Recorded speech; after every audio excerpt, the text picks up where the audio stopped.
Here, he has a shot, it blocks it straight, it goes straight back to Leon Bailey on the right hand side. He does well, drives straight to the byline, puts a fantastic ball across, and it's a simple tap in for Douglas Luiz, who gets his third goal of the season. 7 minutes gone, Aston Villa 1, Bournemouth 0. So a couple of very early goals there in the Premier League. We'll be back around the grounds very, very shortly. But just to confirm those two latest scores for you from Villa Park. Aston Villa 1, Bournemouth 0 and Wolves 0, Leeds 1. Still currently goalless. Brentford against Leicester and Southampton against Tottenham. Just to give you some latest scores in the Championship, because of course it's getting really, really exciting in that division, as well as the race continues for promotion to the Premier League this season. A couple of early goals to tell you about. Queen's Park Rangers 0, Birmingham 1. The latest score there for you. Tae Chong has opened the scoring for Birmingham, and it's Rotherham 0, Cardiff City 1. At the New York City Stadium. So Cardiff going ahead in that game. Elsewhere in the Scottish Premiership, a result from earlier on today, Motherwell 2, Rangers 4 is how it ended there. It was 2 apiece at one stage. Motherwell lost a man. He was sent off. Rangers went to win on to win by 4 goals to 2 as they look to close the gap on Celtic at the top of the Premiership table. Elsewhere, Aberdeen 1, Hearts 0 is the latest score. Celtic currently goalless at home to Hibs, and it's Dundee United 1, St Mirren 0. Let's go around the grounds once again here on Football Live then. Back to the St Mary's Stadium. It was goalless the last time we were with Jackson Cole. Southampton against Tottenham. But I believe that some early changes, substitutions made in that game for Jackson to tell us about. Jackson. Yeah, still no goals at St Mary's, but it's all happening on the south coast. Just after you last spoke to me, James Ward-Prowse, his cross was fired in and Che Adams almost diverted it into the Tottenham goal. And then both sides have been forced into early changes. First was Richarlison. He went off injured. I'm not entirely sure what the injury is, but I mean, it was very unlike him because he came off the pitch crying. So without wanting to speculate, let's hope it's not too much of a layoff for the Brazilian forward. Dejan Kulusevski came on in his place. And then shortly after that, the Southampton defender, Armel Bella-Kotchap, he came off with an arm injury. In fact, one of the Southampton medics was holding his arm up to act as like a sling. And he just made his way off the pitch, and Mohamed Salisu came on for him. So again, it's not clear how long he'll be out for, but it's never a good sign when you seemingly can't work your arms. So it is still goalless between Southampton and Tottenham, but plenty has happened. And it hasn't really been a season to remember for Richarlison, has it, Jackson? He's yet to score in any of his 18 Premier League appearances so far for Tottenham, and he's obviously not going to score today. No, yeah, his wait for that first Premier League goal for Tottenham goes on. I mean, maybe that was part of the reason behind the decision, behind his sheer distress at having to come off, because he's looked positive, particularly in cup competitions, but he's just not been able to do it in the Premier League, and who knows, maybe that'll be his final appearance of the season.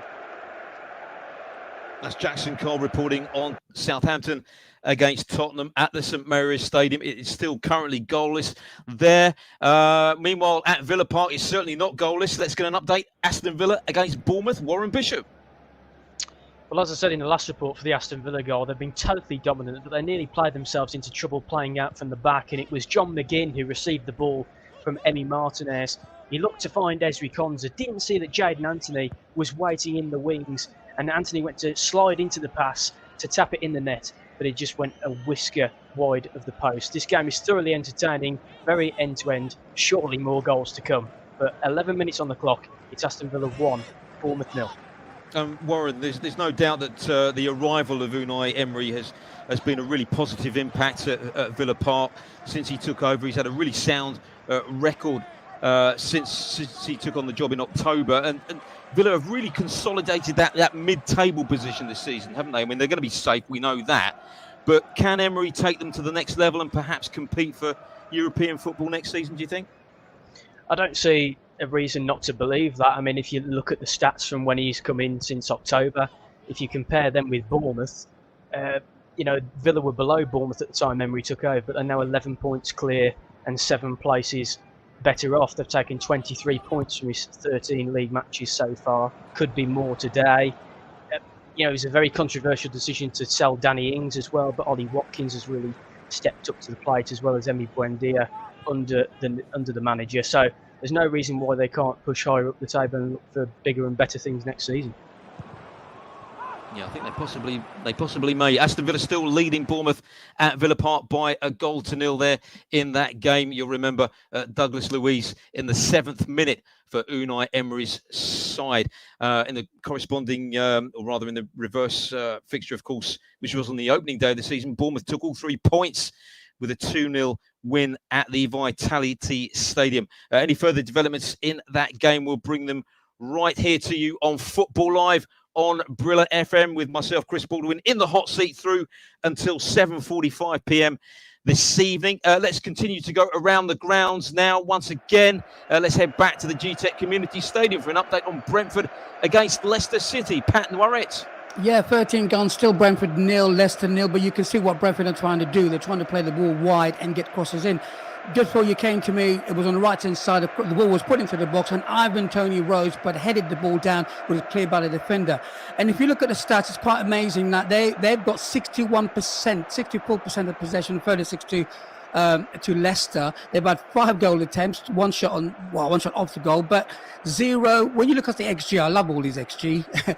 You've got 0 for Leicester, you've got 0.16. So with 14 gone, still Brentford 0, Leicester 0, but it's edging towards Brentford to get the first goal, I think, anyway.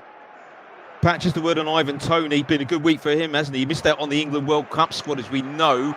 That was highly debatable, but named this week in Gareth Southgate's squad for the Euro 24 qualifiers with Italy and Ukraine. Fully deserved. England, of course, also have North Macedonia and Malta in that qualifying Group C. But, a thoroughly deserved addition to the squad. Yeah, I think so, because you couldn't ignore him, because he does score goals all the time. He makes, every game you watch, he makes a chance. Hence why I think that, you can guarantee him getting you a goal. He's there all around, and they play towards him quite a lot. So with England, we'll have to wait and see, because obviously you have to fit in the way they play, and that might change a little bit. But obviously he's the man in form, him and Kane, I think, the man in form. So, yeah, I think he'll do well. Still currently goalless though. Brentford 0, Leicester City 0. Leicester City unbeaten in their last 11 meetings with Brentford in all competitions. Let's head next to Molineux, where of course there was an early goal in that game. Wolves against Leeds United. Are Javi Gracia's side still in front in that game? Matt Smith. Yeah, they are. It's Leeds are seeming to be, the first 10-15 minutes anyway, Leeds are all over Wolves. Wolves are having a little bit more of the ball now. As it gets to that 15-minute mark, they're having more of the ball, but Leeds look a little bit sharper, just have that edge. They look dangerous going forward. There was a little bit of a penalty shout for Wolves. VAR checked it. Junior Firpo seems to be a little bit of a danger man, really. I think Wolves are going to maybe tap into that. He's already given away 2 or 3 fouls, and Julian Lopetegui was furious on the sideline at one point. Still no booking for Junior Firpo. But Wolves had a half chance. Meslier was forced to save. It's still Wolves 0, Leeds 1, but Leeds are looking dangerous again. Matt, just looking at the bottom of the table, as it stands, as I mentioned earlier at the top of the programme, 7 of the bottom 8 sides before kick-off involved in action today. And as it stands, Leeds have absolutely bolted up to 14th in the table. Of course, still plenty of football today, but it's so tight at the bottom of the table. Just 3 points, or just 4 points, separating Crystal Palace in 12th place from Southampton, who, of course, are rooted to the foot of the table. So a really important match really for both sides, because Wolves aren't out of danger yet. Yeah, it's a very congested bottom half of the table. It really is. Wolves and Leeds both need points. If it's one, they need something to boost themselves up to the mid-table sort of point. I think Leeds obviously desperately need this more, and they'll be happy with their performance so far. Javi Gracia will be happy with the first 17 minutes. Lopetegui, on the other hand, will be furious. Like you say, one loss can send you down closer and closer to that relegation zone, and he will certainly not be happy with the first 17 minutes. Thanks very much, Matt. That's Matt Smith reporting on Wolves against Leeds. Leeds still ahead in that game, courtesy of that early goal from Jack Harrison. Let's get an update from Villa Park. Aston Villa against Bournemouth, and I think the first yellow card of the afternoon in that game as we cross back over to Warren Bishop. Warren. Yes, it's been issued to Philip Billing. We talked about his good form for Bournemouth, looking to score for his third consecutive Premier League game, but he's walking a tightrope now after a late challenge on John McGinn as the ball broke on the centre circle after Dominic Solanke whipped in his cross. Villa just had another chance as well when Dia found in the middle of the park, laid it off to Leon Bailey, who looked to go clear through on goal and pulled the trigger. It was a good recovery challenge by Jack Stevens. 17 and a half minutes gone. It's Aston Villa 1, Bournemouth 0.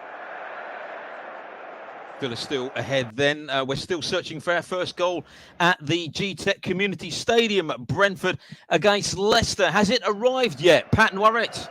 It hasn't arrived yet, but I said to you that Brentford were really pepping the goal. But I tell you what, Leicester went on the break, a 1-2 along the box. Harvey Barnes with...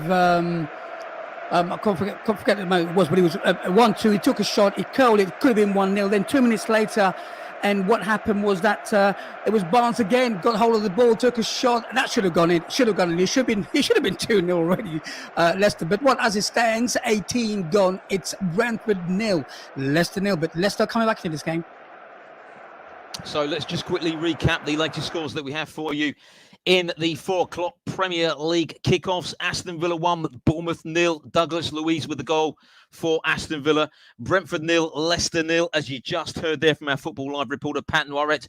Also still goalless at the St Mary's Stadium, Southampton against Tottenham, and Wolves 0, Leeds United 1. Jack Harrison with an early goal for Leeds United. This is Football Live on Brilla FM. Have your say on today's action and interact with Brilla FM on Twitter at Brilla FM 889, on Facebook at 889 Brilla FM, and on Instagram Brilla FM 889. You are listening to Football Live on Brilla FM. Liverpool 7, Manchester United 0. This is just incredible. The wheels have just fallen off the wagon. 4 hours of football every Saturday and Sunday on Brilla FM with Football Live. Oh my word, it's an absolute massive goal for Arsenal's title hopes here. Wow, just wow. You are listening to Football Live. Today's show is powered by Hollandia Chivita and our official betting partner, NairaBet. Bet a minimum of 500 Naira on Torino versus Napoli this Sunday and get a 500 Naira free bet for every goal Osimhen scores. Yes, that's right. For every goal Victor Osimhen scores, you'll get a 500 Naira free bet if you stake a minimum of 500 Naira on the Torino versus Napoli match. For T's and C's, head over to www.nairabet.com/promotions. NairaBet, bet with the best. Coming up on Football Live on Brilla FM. On tomorrow afternoon's show, can Arsenal go 8 points clear at the top of the Premier League when they take on Crystal Palace at the Emirates? Manchester United go head-to-head with Fulham for a place in the FA Cup semi-finals. Napoli and Victor Osimhen head to Torino. Oh, and don't forget the Derby della Capitale as Lazio take on Roma in Italy. Also in action, PSG, Bayern Munich and Villarreal. They're all featured on the show tomorrow afternoon. Join Josh Bailey and his team of reporters from 3 o'clock in the afternoon on Football Live right here on Brilla FM.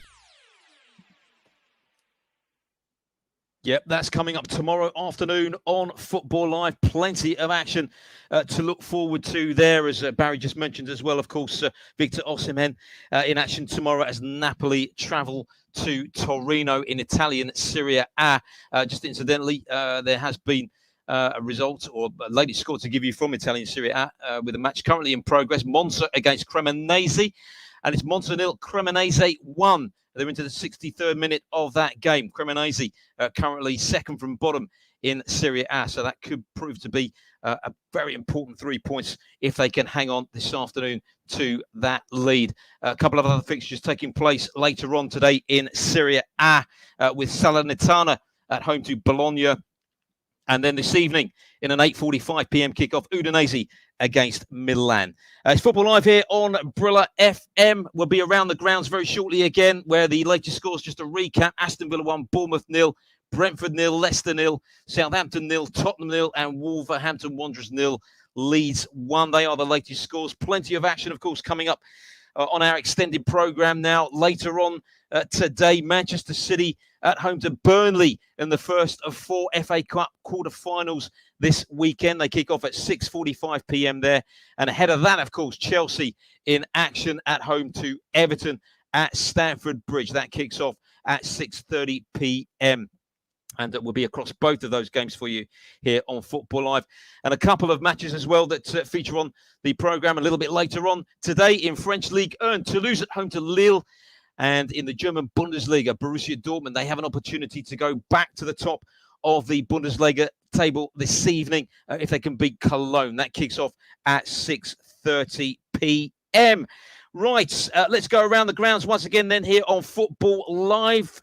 First of all, we're going to go to the G-Tech Community Stadium, Brentford against Leicester City. Any sign of anybody breaking the deadlock in this game? Pat Noirette?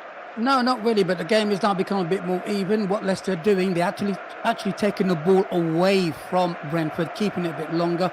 Just before you came to him, Maddison had the ball. He lost it, made a bad tackle, so he got his first yellow card. So he got a yellow card for that. Wasn't really, I would say, bad tackle, but he just slid in. But at the moment, it's they're more coming into it, Leicester. They're having more of the ball, and now they are sharing the possession. Possession-wise, it's 50-50. So now Leicester coming into the game. So this is a nice game now because my famous word is you play, we play, but it's not really like that. Basically, what Leicester are doing, saying, you know what, we're going to keep the ball for a little bit. We're not going to let you come at our goal. So with 24 gone, still Brentford 0, Leicester 0. I'm just looking at Leicester City, Pat. I mean, they had that recent win, didn't they? Or a few weeks ago now, 4-1. They beat Tottenham. It looks as though they may have turned the corner at that particular point, but they've gone into this match on a dreadful run of 5 consecutive defeats in all competitions, and you just get the sense the Foxes supporters are getting a little bit frustrated. They're only just clear of the relegation zone by virtue of their better goal difference, and there's no doubt about it, they're going to be involved in this relegation dogfight between now and the end of the season by the looks of it. Yeah, I think so. And also, of course, they lost 3-1 last week to Chelsea, and I watched that game. They were in it, and suddenly a few mistakes, and then they were like 3-1 down. Yeah, but Brendan Rodgers will play his football. That's what he does. He wants to keep the ball. He wants to build from the back, and he won't change the way he plays. So at the moment, you know, he is dominating a little bit of this game, but he's got to open them up. But if he doesn't, he could get done on the counter. So yeah, they're going to be fighting. So if he gets a draw out of this, I think it'd be a well-deserved draw, but we'll have to wait and see. With 25 gone, still Brentford 0 and Leicester 0. Let's head back to Molineux. Wolves against Leeds. Here's Matt Smith. Yeah, Wolves are having their own spells. Really, they're having their own sort of time on the ball. They're having, I think, 63% possession now. Leeds are holding on. They're defending well, but I think it's only a matter of time for Wolves to get a goal. Luke Ayling just got a booking there. It could have been a pen, but I think Johnny Otto, the left back for Wolves, was looking for a pen. He sort of made his way into the box, but I think it was Ayling got pulled in back, and it was a wide free kick, but to no avail. It's still Wolves 0, Leeds 1. Leeds still ahead there with that very, very important goal from Jack Harrison early on in the game to maintain that advantage against their opponents this afternoon. Let's head back to the St Mary's Stadium. Southampton against Tottenham. Is it still goalless in that game? Jackson Cole. It is still goalless, but Tottenham are just starting to take a bit more control of this match. In fact, they've had a few half-decent chances since you last came to me. Pedro Porro still waiting his first goal since completing that loan move from Sporting Lisbon. He cut inside and then booted the ball over the bar with his left foot. He really should have done better, the wing-back. Then Eric Dyer, he headed a Dejan Kulusevski cross just wide. I think Gavin Bazunu would have had it covered if it was on target. Harry Kane, we haven't seen a lot of him so far. He was played through down the right, and the cross to his teammate, Heung-min Son, was on, but he divoted and held onto the ball and cut inside, and then the chance just fizzled out. Interestingly, Harry Kane, he's not scored outside of London since October the 8th, which is just quite a mad stat, to be honest. And just a few seconds ago, Pedro Porro, it was a cross from the left, which went all the way to him. And again, he blazed the ball over the bar. It would have been quite a good goal if he did score, but he could have done a little bit better also. So somehow it is still Southampton 0, Tottenham 0. Still currently goalless in that game. And incidentally, Son Heung-min needs just one more goal to become the first Asian Premier League player or the first Asian player, I should say, to net 100 Premier League goals. Can he do it this afternoon? We shall wait and see, but it's still currently goalless there at the St Mary's Stadium between Southampton and Tottenham. Let's head back to Villa Park. Aston Villa against Bournemouth. Aston Villa were in front in that match the last time we were with Warren Bishop.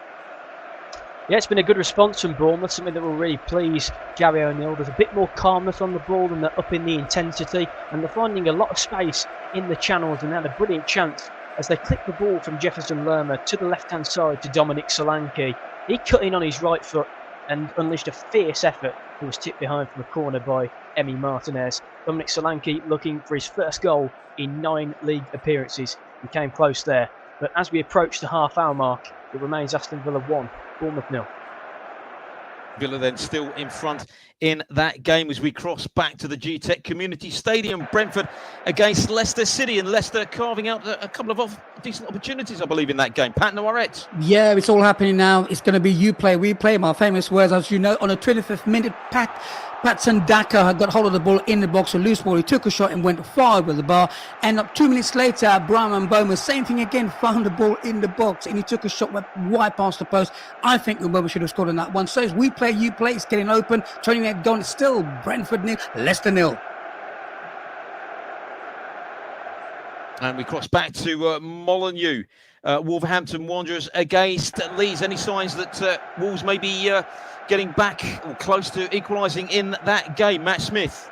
Absolutely. Wolves are really piling on the pressure here. Just as you come to me there, Max Kilman found himself in a nosebleed area. You know, normally a centre-half playing alongside Craig Dawson. He's found himself in the left wing position. It's a great searching cross that he's put into the box, but there's nobody there. No Wolves striker, no Wolves number 10. Leeds are very lucky to still be 1 up, and that is the score 29 minutes in. It's Wolves 0, Leeds 1, but it should be 1-1. And Matt, as we know, that has been the biggest problem, hasn't it, for Wolves this season? That narrow defeat at Newcastle last weekend, and as we know, narrow margins can really define a club season, but their scoring record has got to be taken into account. It's absolutely dire. Just 20 Premier League goals this campaign. It really is, and you have to think of Raul Jimenez, the pressure that he might have. They brought in Diego Costa, but it's an ageing striker. Well, I say ageing, he is. He's one of the oldest I've seen in the league, and he's always got injuries here, there, and everywhere. It's difficult for Wolves to find that rhythm and find that the secret to getting these goals. They need one desperately. They are knocking on the door. I expect them to get one before half time. They have to, otherwise it's going to be a very frustrating half time team talk for Julen Lopetegui. It's Wolves 0, Leeds 1. Let's just recap the latest scores for you then in the Premier League for the 4 matches that are currently in progress. Aston Villa 1, Bournemouth 0 at Villa Park. Douglas Luiz with the goal for Aston Villa early in that game. Brentford 0, Leicester 0, Southampton 0, Tottenham 0, and it remains Wolves 0, Leeds 1. Jack Harrison scoring for Harry Gracia's side.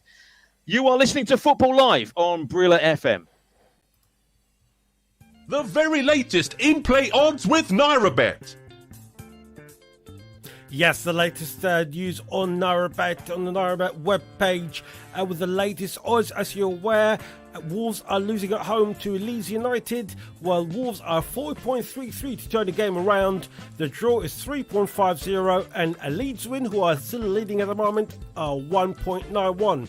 As for Southampton Spurs, well, Chris Baldwin mentioned about Heung-min Son scoring his 100th goal of the season, and he is 3.90 to score at any time. So it doesn't have to be the first player. 3.90 to score at any time. The Brentford-Leicester has been suspended. We'll be going back to Chris Baldwin very, very shortly. Brentford are 1-0 up, I can tell you.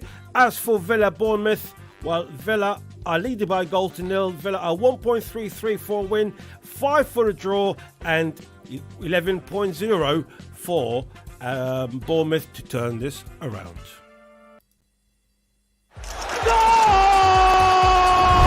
NairaBet, better than ever.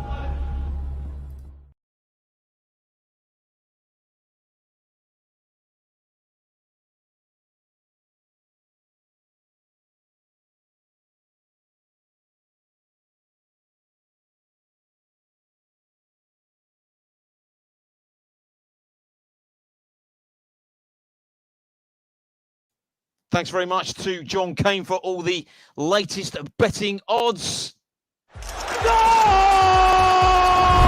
NairaBet, better than ever. And confirmation that Brentford are leading Leicester at the G-Tech Community Stadium. Matthias Jensen has opened the scoring for Thomas Frank's side. It is now Brentford 1, Leicester City 0. We'll be crossing over to Pat Noiret for details of that opening goal for the Bees in just a moment. Let's head back to the match that we are covering this afternoon for you here on Football Live at Molineux. Wolves against Leeds. Wolves have certainly been banging on the door in search of that equaliser. Matt Smith. Absolutely, they have. It's Ruben Neves. He's known for his wonder goals, but he's very close to scoring one today. Very close. He's got a touch out of feet. He's very good at that. Rather than dilly-dallying on the ball, he has a touch out of feet, and he belts it, but he drags it just wide, much to the delight of Ian Messier. It is Wolves 0, Leeds 1. So Leeds still have the edge in that game. Just a reminder that in about 20 minutes' time or so, just under 20 minutes' time, we'll be crossing over to FJ and our colleagues in Nigeria. Back to them for a little while before we come back to Football Live.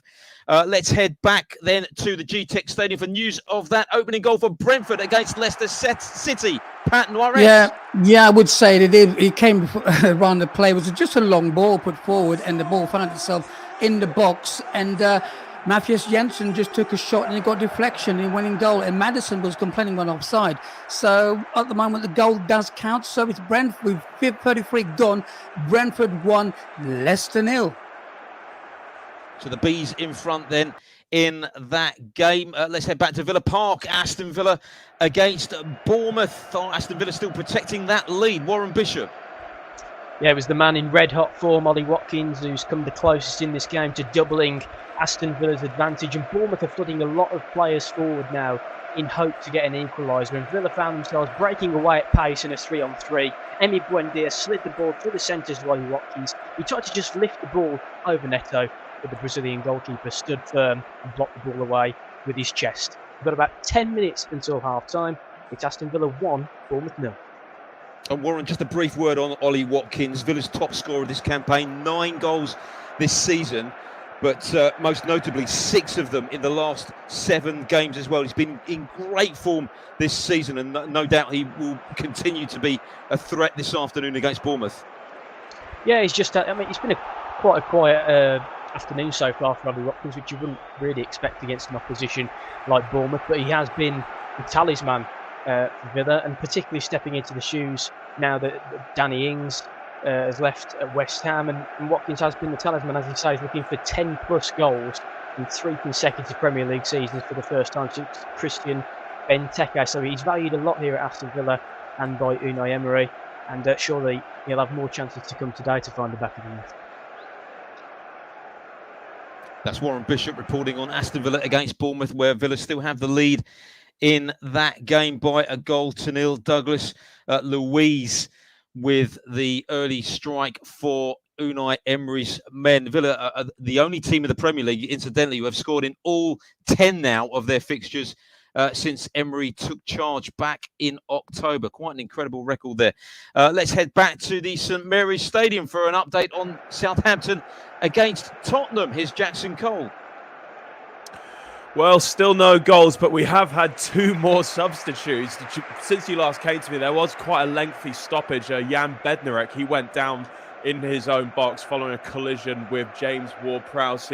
Credit to the defender. He did carry on for a bit, but even though he looked severely winded, but he has since come off, and Ainsley Maitland-Niles, former Arsenal man, has come on in his place. And then just a few seconds ago, Tottenham have lost a player. It's Ben Davies. He went down holding the back of his leg. Looks like a hamstring injury, and you can never tell how long you'll be out with those injuries. So he's had to come off as well. Ivan Perisic has come on in his place. So we still don't have any goals, but it is all happening at St Mary's. It's Southampton 0, Tottenham 0. So it remains goalless then at the St Mary's Stadium. Let's cross once again to Villa Park and Warren Bishop. Aston Villa against Bournemouth, a booking in that game. Warren. Yeah, it's a booking for John McGinn, and I think it's quite a revenge challenge on Philip Billing for the one that the Bournemouth man picked up earlier. The ball just breaks in the middle of the park. Billing nips in, and McGinn leaves quite a nasty challenge on him, and the referee Rob Jones has no option but to put him into the book. It still remains here, Aston Villa 1, Bournemouth 0. As we cross back to Pat Moirette, who's watching Brentford against Leicester City. Brentford were 1-up the last time we were there, and it looks as though they are in search of a second goal in that game. Pat? Yes, indeed. They're trying to get a second goal. It was that man again, the England call-up man, Ivan Toney, found himself inside the box, took a shot, just hit the defender and went for a corner. Result on corner came to nothing, but they're trying to get the second goal with 38 gone. Still Brentford 1, Leicester City 0. Ivan Toney, of course, with 17 goals now this campaign for Brentford. Further yellow cards being dished out at Molineux. Wolverhampton Wanderers against Leeds United. Here's Matt Smith. Yeah, it's a booking for centre half for Wolves, Craig Dawson. He's lunged a little bit in, just outside the Leeds, the Wolves box. Sorry, it's an off the floor sort of tackle on Jack Harrison, and he's just getting a little bit of treatment there as you came to me. I don't know how Wolves haven't scored. They're all over Leeds again. Like I say, it's just bombardment after bombardment. They've had 8 shots, 65% possession, but the difference is they've only had 1 on target. And, Leeds have taken their shot on target and they've scored it. So, again, it's not clinical at all from Wolves, but there is one player for Wolves who is causing the trouble, and it is Pedro Neto, causing problems down the right wing. And then when himself and Podence are switching wings, it's dangerous down the wings. And then you've got the likes of Johnny Otto also overlapping. So I think that's where Wolves are going to try and maybe peg a goal back here, is down these wings. Luke Ayling's obviously already been booked for Leeds, so that might be a bit of a danger area to exploit. It's 39 minutes played. Wolves 0, Leeds 1. Yeah, and ahead of that match, of course, Leeds were without a win in their last 7 away matches in the Premier League. At the moment, they are still in front there, courtesy of Jack Harrison's early goal. It remains Wolves 0, Leeds United 1. Let's just recap the other 3 latest scores for you once again. Aston Villa 1, Bournemouth 0. Douglas Luiz with the goal for Villa. Brentford 1, Leicester City 0, of course.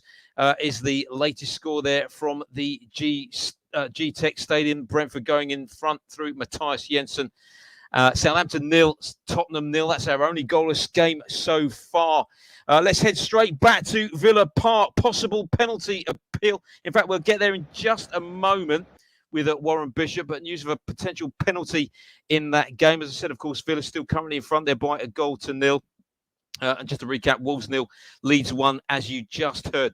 This is Football Live here on Brilla FM. Plenty of action, of course, coming up later on in our extended programme. Chelsea at home to Everton. That's the early evening kickoff in the Premier League at Stamford Bridge. Chelsea, of course, at the moment with that mini revival going on after it's been a dreadful season, hasn't it, for Graham Potter's side, but 3 consecutive wins on the spin in all competitions against an Everton side who, of course, still scrapping for points at the wrong end of the table. And then, of course, the first of 4 FA Cup quarter-finals this weekend at the Etihad Stadium. Burnley expected to take 8,000 supporters to the Etihad Stadium this evening as they take on Manchester City for a place in the last 4. And a couple of matches for you as well. From the top European leagues too. In French League 1, Toulouse versus Lille. That kicks off at 6 p.m. At 5 p.m. And at 6:30 p.m. in the German Bundesliga, Borussia Dortmund are at home to Cologne. We'll be across both of those games for you here on Football Live. Let's head back to Villa Park then for news of that possible penalty. It was an appeal anyway, as we cross back to Warren Bishop. Warren. Yes, it was a possible penalty appeal. VAR did have a lengthy check of it. It was a well-worked short corner from Villa with Douglas Luiz and John McGinn combining. The ball fell back to Luiz, who rolled the ball to the edge of the penalty area for Jacob Ramsey, who latched onto the shot. It looked destined to hit the back of the net, but Jack Stevens blocked it with his arm and put it behind for a corner. I could have seen it being given. As I say, a lengthy check from VAR, but no penalty in the end. Villa had another opportunity from the resulting corner, but another short one with Douglas Luiz. He whipped it to the back post looking for Ollie Watkins, and he was just too high for him. 4 minutes to go until half-time. It remains Aston Villa 1, Bournemouth 0.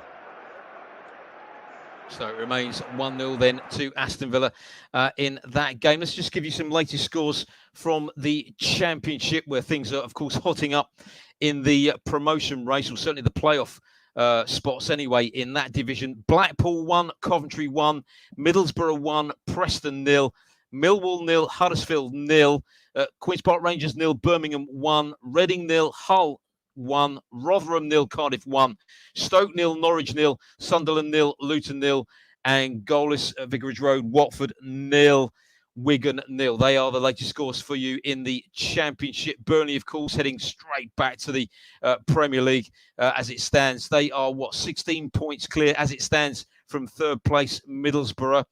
Topping the Championship table, of course. Not in action in the Championship, as we know, because they have that trip to the Etihad Stadium in the FA Cup quarter-finals later on today. Sheffield United currently in second place in the Championship on 70 points. And Middlesbrough just 3 points further back as it stands on 67 points. They are leading Preston by a goal to nil. As I mentioned, that could be a really big goal for Middlesbrough as they chase down Sheffield United for that second automatic promotion spot. Let's go around the Premier League grounds once again here on Football Live. Let's head back to the match between Wolves and Leeds at Molineux. Here's Matt Smith. Well, like I said before, every time you've come to me, Wolves have been very dominant. But I tell you what, Craig Dawson could have undone all of Wolves' hard work to get an equaliser. The ball is played up towards Patrick Bamford, and obviously Craig Dawson's just behind him.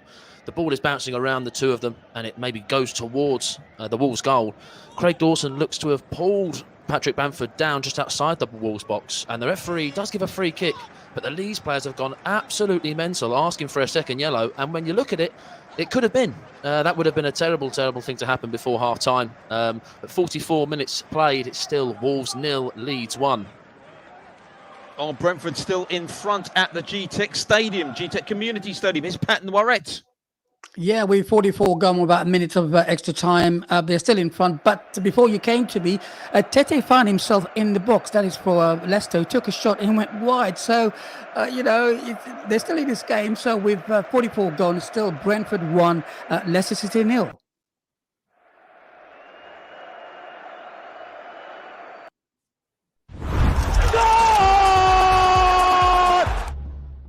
And the deadlock has been broken at the St Mary's Stadium, and Tottenham have gone ahead there. It is now Southampton 0, Tottenham 1. News of the goal scorer in just a moment. We'll be crossing over to Jackson Cole for details of that goal for Spurs, who have taken the lead in that game. So Southampton 0, Tottenham 1, and it's a goal for Pedro Porro. It's his first goal for Spurs. He's broken the deadlock there. They lead at the St Mary's Stadium. So Aston Villa 1, Bournemouth 0, Brentford 1, Leicester City 0, Southampton 0, Tottenham 1, and Wolves 0, Leeds United 1. Let's head back to Jackson Cole then for details of that goal for Tottenham. Jackson. Yes, it's Southampton 0, Tottenham 1, and the goal scored by the wing-back Pedro Porro, his first goal for the club. An absolutely emphatic finish, giving Gavin Bazunu no chance. It was a lovely pass out to him from Heung-min Song. But where was the defending from Southampton? Pedro Porro was in oceans of space, and really, it was a great finish, but he couldn't miss. But on the balance of play, you have to say it's deserved for Tottenham. It's Southampton 0, Tottenham 1. So we have a goal in each of our 4 Premier League matches as it stands at the moment. We'll be crossing back to our Football Live reporters very, very shortly as we go around the grounds for half-time reports. Closing stages, of course, as they approach half-time in each of those games. Further latest scores to give you in the Scottish Premiership. A final score from earlier on today, Motherwell 2, Rangers 4. And as they approach half-time, these are the latest scores for you in the Scottish Premiership. Aberdeen 3, Hearts 0, Celtic 0, Hibs 1. Hibs reduced to 10 men in that game, but a penalty from Josh Campbell 6 minutes before half-time has given Hibs the lead there. So a surprising scoreline from Celtic Park. It's Dundee United 1, St Mirren 0, Kilmarnock 1, St Johnstone 0, and Livingston 2, Ross County 0. In the German Bundesliga, all half-time scores here for you. Augsburg 0, Schalke 0, Bochum 0, RB Leipzig 0, Hoffenheim 2, Hertha 0. And Stuttgart 0, Wolfsburg 0 is the latest score there. Our featured match in the German Bundesliga, of course, takes place later on today at the Westfalenstadion as Dortmund hope to climb back to the top of the Bundesliga table this evening when they face Cologne. Other latest scores to give you in the Italian Serie A, they're approaching full time. It's Monza 1, Cremonese 1 there in that game. The halftime whistle has blown at the GTEX Community Stadium. Brentford against Leicester City. Here's Pat Warrett. Yeah, half-time here, and Brentford lead 1-0 against Leicester City. And basically, Brentford started quite quick out of the box, trying to put many balls in the box, got 2 corners, got a few free kicks.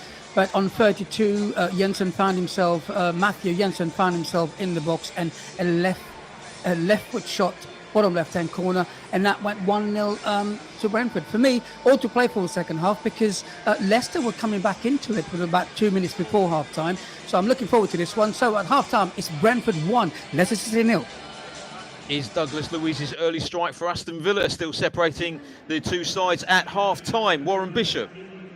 It is indeed. It is Aston Villa who lead at half-time by 1-0 through Douglas Luiz's third goal of the season, and it was Ollie Watkins whose deflected shot from the left-hand side found Leon Bailey. He did well to cut to the byline, pull the ball back across, and the Brazilian there was there to tap home. It's been end-to-end. Bournemouth have had their chances as well. The best one through Dominic Solanke as he cut in from the left-hand side after a ball down the channel from Jefferson Lerma.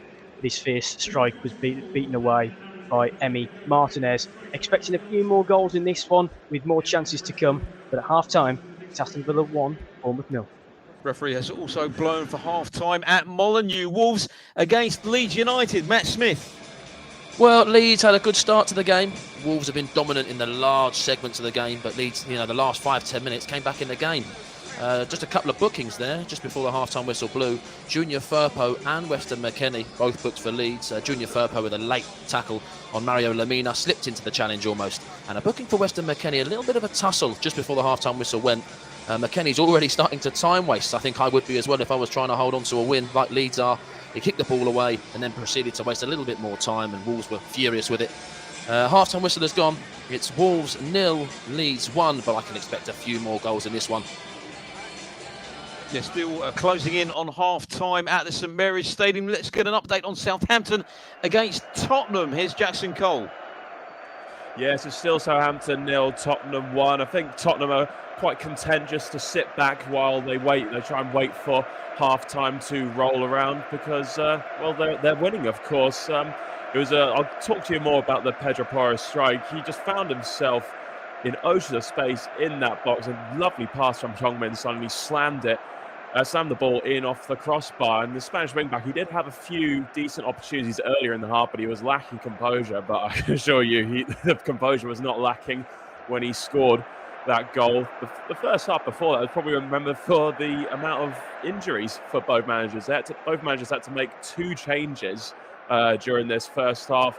Richarlison, a tearful Richarlison, he went off injured inside the first 5 minutes before Armand Bella-Kotchap for Southampton. He went off. Then Jan Bednarek went off following a collision with Ward-Prowse. And then Ben Davis's race was run shortly before Pedro Porro's goal. So we are still playing at St Mary's, but it's still Southampton 0, Tottenham 1. You're listening to Football Live here on Brilla FM. Coming up next, we head back to FJ and the team in Nigeria for your social media comments. And, of course, on all the action that has taken place this weekend. And, of course, there's plenty of that. FA Cup quarter-final weekend as well. And if you're listening, FJ, here's a little teaser for you. Who were the last team outside of the Premier League to reach an FA Cup final? Who were the last team outside of the Premier League to reach an FA Cup final? We'll be back. And welcome back. This is Football Live here with myself, Chris Baldwin, right the way through until 7:45 this evening. So much action to come between now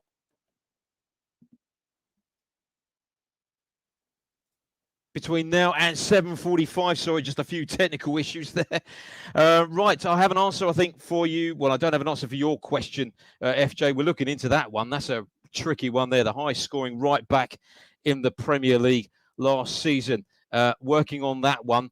But full marks, you got the answer right to my question. Who were the last team outside of the Premier League to reach an FA Cup final? It was indeed Cardiff City back in 2008 when they lost 1-0 to Portsmouth in the final.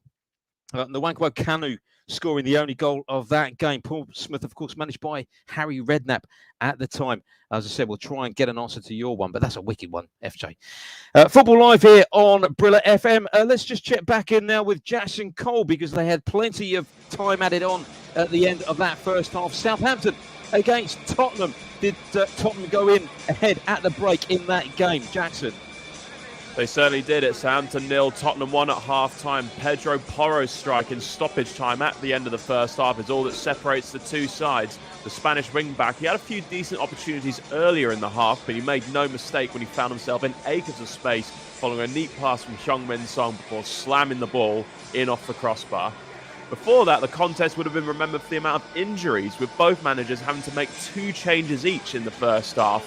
Inside the first 5 minutes, a tearful Richarlison was forced off injured before Armel Bella-Kotchap, the Southampton defender, made his way off with a worrying-looking injury to his arm. Then Jan Bednarek, he went off following a collision with James Ward-Prowse. And Ben Davis's race was run on 37 minutes with what looks like a hamstring injury. We have had some chances at St Mary's. The first clear-cut one falling to the home side as Che Adams couldn't quite divert James Ward-Prowse's cross into the Spurs goal. Other than that, it's been all Spurs. Pedro Porro, as I mentioned, had 2 decent chances to test the palms of Gavin Bazunu. Bazunu was scrambling in his goal when Heung-min Son fired just wide with his left foot from long range, and Eric Dyer headed just wide, although I think Bazunu would have had that one covered. But Spurs, they're winning, and they're actually 3rd in the table, going above Manchester United as things stand, and they're very good value for their lead. Things are looking a bit desperate for Saints. It's Southampton 0, Tottenham 1. So Tottenham ahead at the break. Let's just recap the half-time scores for you in the Premier League. Aston Villa 1, Bournemouth 0, Brentford 1, Leicester 0, Southampton 0, Tottenham 1, as you just heard, and Wolves 0, Leeds United 1. This is Football Live on Brilla FM. The very latest in-play odds with NairaBet. Yes, the very latest on the NairaBet website, subject to change, of course. And it's half-time at the moment in the 4 Premier League games. Bournemouth Villa are leading by a goal to nil. As Chris just mentioned, Villa are 1.30 to come up with the 3 points in the end. The draw is 4.75 and Bournemouth to turn it around 13.0. As for Southampton Spurs, with a late goal from Spurs changing things around a bit, Southampton are now, it's gone down actually from 17.0 to 15.0 for Southampton to turn it around at home, 6.0 for a draw and 1.25 to Spurs to nick the 3 points. As for Wolves, they were trailing to Leeds by a goal to nil. Wolves are 6.50 to win the game at home, a draw 3.25 and Leeds to win and keep winning this game and get me the 3 points is 1.75. Finally, from Brentford, Leicester are leading by a goal to nil. Brentford are 1.40 for the win, 4.50 for a draw, and it's just gone down actually for Leicester. Leicester now are 9.50 for a away win for Leicester, and like I mentioned, all of it is subject to change. Thanks very much to John Kane there with the latest betting odds in connection, of course, with our sponsors NairaBet here on Football Live. The second half's just about getting underway now in our Premier League matches, although, of course, there will be a slight delay at the St Mary's Stadium due to the amount of time added on at the end of the first half. Southampton against Tottenham will be going around the grounds very, very shortly. Once again here on Football Live on Brilla FM. Let's just give you the half-time scores in the Championship so far this afternoon. Blackpool 1, Coventry 2 now. The late is the half-time score there. Middlesbrough 1, Preston 0. That's a big goal for Middlesbrough as they look to close the gap on Sheffield United in second place at the top of the Championship table. Millwall 0, Huddersfield 0. Millwall, of course, still looking for that playoff spot this season. Huddersfield at the wrong end of the table as they look to avoid the drop this season. Other half-time scores to give you in the Championship. Queen's Park Rangers 0, Birmingham 1, Reading 1, Hull 1 is now the latest there. They just started the second half. Rotherham 0, Cardiff 1, Stoke 0, Norwich 0, Sunderland 0, Luton 0. They're just into the second period in that game as well. Luton, of course, also trying to consolidate their playoff positions this season. And Watford are leading Wigan by a goal 2-0 at Vicarage Road. Keenan Davis with the score, with the goal there for Watford as they look to maintain their promotion aspirations as well. In the Scottish Premiership at half-time, Aberdeen 3, Hearts 0. Surprise from Celtic Park. Celtic trailing Hibs by a goal 2-0. Hibs down to 10 men following a sending off in that game. Dundee United 1, St Mirren 0. Kilmarnock 1, St Johnstone 0. And Livingston 2, Ross County 0. Earlier on today, Rangers won 4-2 at Motherwell. In the German Bundesliga, scores to give you there. Augsburg 1, Schalke 0. Augsburg down to 10 men. Bochum are leading RB Leipzig by a goal 2-0. Hoffenheim are 3-0 up at home to Hertha and down to 10 men as well. And of course, they are pretty much dicing with relegation this season as well. As it stands at the moment, it would bounce them out of the bottom three as well. But an impressive lead at the moment there for Hoffenheim in the Bundesliga. And of course, Stuttgart are trailing at home to Wolfsburg by a goal 2-0. About 13 minutes or so remaining in each of those four matches currently in progress in the Bundesliga. Our featured match in the German Bundesliga kicks off at 6:30 p.m. this evening. Borussia Dortmund take on Cologne at the Westfalenstadion. Ash Sandiford will be keeping tabs on that game for us a little bit later on here on Football Live on Brilla FM. Let's head back around the grounds now, the Premier League grounds. Again, the second half is underway at the G-Tech Community Stadium. Let's head there first for an update on Brentford against Leicester City. Here's Pat Noiret. Yeah, 47 gone as you were. No changes at all. Brendan Rodgers, I thought might make a change. Iheanacho's on the bench, of course. But we'll have to wait and see. He'll probably give it 15, 20 minutes and see how it goes. As for Brentford, they're going to be doing the same thing they were doing in the first half, trying to get that second goal and get the 3 points. But at the moment, with, with 47 gone, Brentford 1, Leicester City 0. Next to Molineux for an update on the early salvos of the second half. Wolves against Leeds. Matt Smith. Yes, well, in the first half, Wolves, as I say, were all over Leeds. I think Wolves will be looking to up the pressure even more. Just a couple of subs at the half-time there. Nathan Collins has come on for the booked Craig Dawson. I think that's quite a smart change from Julian Lopetegui. And Pablo Sarabia has come on for Pedro Neto, which to me is a bit of a strange one. As I said before, in one of the last reports he came to me, Pedro Neto is a strong player down the right wing for Wolves. That's where a lot of the chances are coming from. He was one of the star players in that first half, along with Ruben Neves and João Gomez in central midfield. We'll have to wait and see in this second half. The first 3 minutes, Wolves are knocking on the door. Mario Lemina just had the ball in the net, but it was given very quickly offside. So that will be a good little start to the second half. I know it's not a goal, but Wolves will be happy with at least getting into that 6-yard box and in the box to maybe try and find that equaliser. It's 48 minutes gone. It's Wolves 0, Leeds 1. Bournemouth were trailing to Aston Villa at the break by a goal 2-0. Let's get an update on the opening minutes of the second half from Warren Bishop. Yes, 2.5 minutes into the second half, Aston Villa dominating the ball as they look to give themselves a cushion in this game. Bournemouth, they'll probably want to suit the basketball-esque game that we saw in the first half. It was so end-to-end, and I think that will suit Bournemouth more as they look to chase the game and maybe get a point out of this one or even more. But Villa at the moment looking to dominate the ball and double their advantage. But for now, it's Aston Villa 1, Bournemouth 0.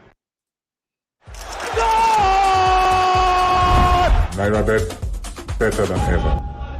Goal news from the St Mary's Stadium. Southampton have equalised early in the second half at home to Tottenham. It is now Southampton 1, Tottenham 1, and...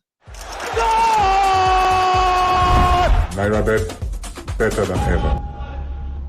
Another goal at Molineux. Wolverhampton Wanderers 0, Leeds United 2 now.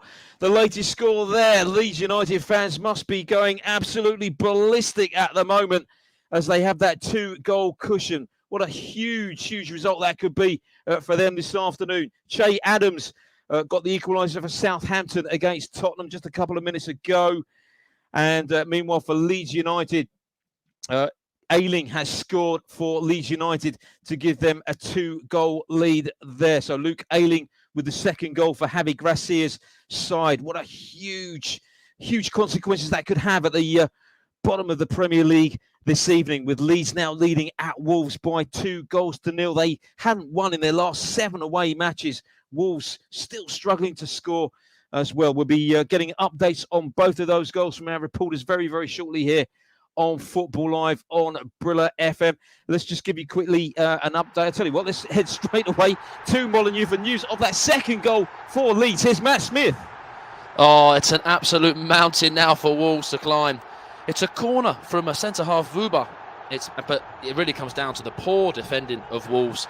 The corner is whipped in with a left-footed cross, and it almost bounces in the 6-yard box. Nobody is marking Luke Ayling, who's nipped around the back, and he's nodded it in past Jose Sarr. He kisses the badge in his celebration, and, you know, the hard work of that first half that Wolves have put in, that is a head-scratching moment for Julen Lopetegui. He must be thinking, what is going on? We're 2 goals down here. We desperately needed a goal.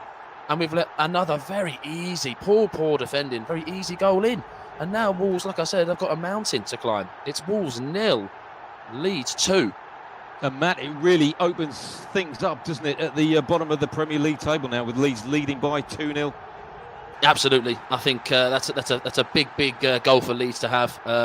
You know, goal difference at the moment doesn't really matter. You know, a win's a win. But Leeds will not be complaining. They get 2, 3, potentially 4. You know, they're going to be laughing. They really probably maybe don't deserve a 2-0 victory at this point, but they're not going to complain. Wolves, you know, have a goal in them, and as you came to me just there a couple of minutes ago, you can see the likes of Adama Traore warming up and Mateus Cunha coming on. So again, attacking options. I think it's almost time for throwing the kitchen sink at it, I believe. 51 minutes played. Wolves 0, Leeds 2.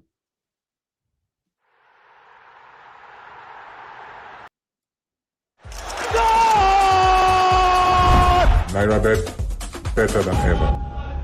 Well, the goals are absolutely flying in left, right and centre in the Premier League at the moment, because Leicester City have equalised in the early stages of the second half at the G-Tech Community Stadium. It is now Brentford 1, Leicester City 1. Let's get news of that equalising goal from Brendan Rodgers' side. Here's Pat Noiret. I tell you what, that was a well-worked goal. I would say a team goal from the back through midfield. And then Harvey Barnes found himself in the box to coolly slot the ball home. Brilliant goal, a brilliant goal. Not one way, through the lines. And it's now with 53 gone. Game on. Brentford 1, Leicester 1. Back to the St Mary's Stadium we go for news of that equalising goal for Southampton at home to Tottenham. Jackson Cole. Well, I don't think anyone saw this coming. It's Southampton 1, Tottenham 1. A brilliant start to the second half from the home side. It's Che Adams who scored the goal. But the goal is all about an absolutely sublime pass from Romeo Lavia. It was a De Bruyne-esque through ball. He found Theo Walcott of that. And it was a simple cross to Adams, who was 6 yards out. He couldn't miss to score his 5th Premier League goal of the season, 10th overall. Southampton really have their tails up now. Tottenham have not got going at all in the second half. It's Southampton 1, Tottenham 1. Warren Bishop, can you follow any of this excitement yourself? Aston Villa against Bournemouth.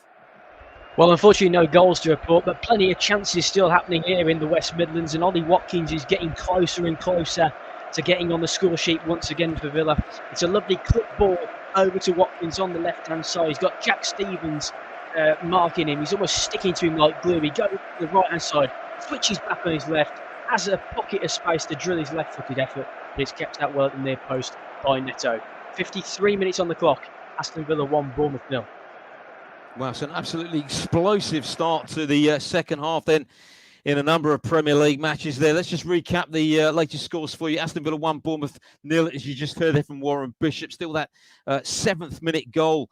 The difference between the two sides there, scored by Douglas Luiz. Brentford 1, Leicester City 1 at the G-Tech Community Stadium. Matthias Jensen giving Brentford the lead in that game in the first half, but Harvey Barnes has just cancelled that out for Leicester City. Southampton 1, Tottenham 1. Tottenham going ahead into time added on at the end of the first half, courtesy of Pedro Porro. But Southampton back on level terms. Che Adams scoring a minute after the restart. And finally, Wolves 0, Leeds United 2. As you heard from our reporter, Matt Smith. Leeds scoring early in that game in the 6th minute through Jack Harrison, Luke Ayling adding a second 4 minutes into the second half. So it's all happening in the Premier League at the moment. Of course, plenty of action still to come here on Football Live on Brilla FM. Later on this evening in our extended programme, Chelsea kicking off against Everton at 6:30 p.m. We'll have previews and build up to that game, and of course all the latest team news as well when it filters through from our reporter this evening. That's Andrew Bonacore. FA Cup quarter-final action this weekend as well. Just the one match taking place in the quarterfinals this evening. Manchester City against Burnley at the Etihad Stadium. Richard Bond will be casting his eyes over that game for us this evening here on Football Live. Burnley taking an army of some 8,000, 9,000 or so supporters to Manchester this evening. And we also have action from the top European leagues later on here on Football Live as well. In French League 1, Toulouse take on Lille at the Stadium de Toulouse. And in the German Bundesliga, Borussia Dortmund versus Cologne is our featured game there. So plenty still to come here on Football Live on Brilla FM. Of course, plenty of FA Cup action taking place. As I mentioned, tomorrow, Sheffield United, conquerors of Tottenham in the last round. They are at home to Blackburn Rovers. So we're guaranteed to have a championship side in the semi-finals. Sheffield United came from behind to beat Sunderland in the league in midweek to maintain their automatic promotion push, and they will be full of confidence, no doubt, ahead of tomorrow's tie at Bramall Lane. But Blackburn Rovers, who knocked out Premier League Leicester City, you'll remember, in the last round, they're in impressive form themselves with 6 wins in their last 7 in all competitions. A trip to Wembley beckons for one of these two sides. Then Sheffield United versus Blackburn Rovers kicking off on Sunday at 1 p.m. And of course, 2 other matches taking place as well tomorrow. We'll be having a little bit of a preview on those 2 other remaining quarterfinals tomorrow. That, of course, is Brighton against Grimsby and Manchester United against Fulham. Let's head back to Molineux. Wolves against Leeds. Wolves trailing by 2-0 the last time we were there with our reporter Matt Smith. Yeah, Leeds are now, after their second goal, they're almost coming into it again, looking for a third almost. Just as you come to me there, Wolves have made 2 subs, and it seems as if they're going to, like I said before, they're going to throw the kitchen sink at it. Adama Traore has come on, along with Mateus Cunha. He's come on as well. They had a long chat with Lopetegui on the sideline there. Very specific instructions, I can only assume. And coming off was Daniel Podence, who's had a decent game. But Nelson Semedo, this will be a game that he'll want to forget, I think. Booked, and he's had a very poor performance. It's difficult to see now where Wolves can get their chances from. They're bringing the likes of Sarabia on, and Adama Traore and Cunha, who are all attacking players.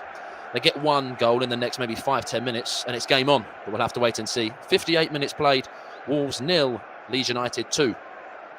And Matt, we touched on it a little bit earlier on this afternoon concerning Wolves and obviously their strike ratio this season. Quite simply, they really need a striker who can bang the goals in, don't they? I mean, Hwang Hee-chan, he's only got 1 Premier League goal this season. He spent quite a lot of time, of course, on the sidelines due to injury as well. Diego Costa, of course, injured as well, but yet to score. And Raul Jimenez, of course, also without a goal this season. So it's a big issue, and I guess that's the reason why they have scored so few this season.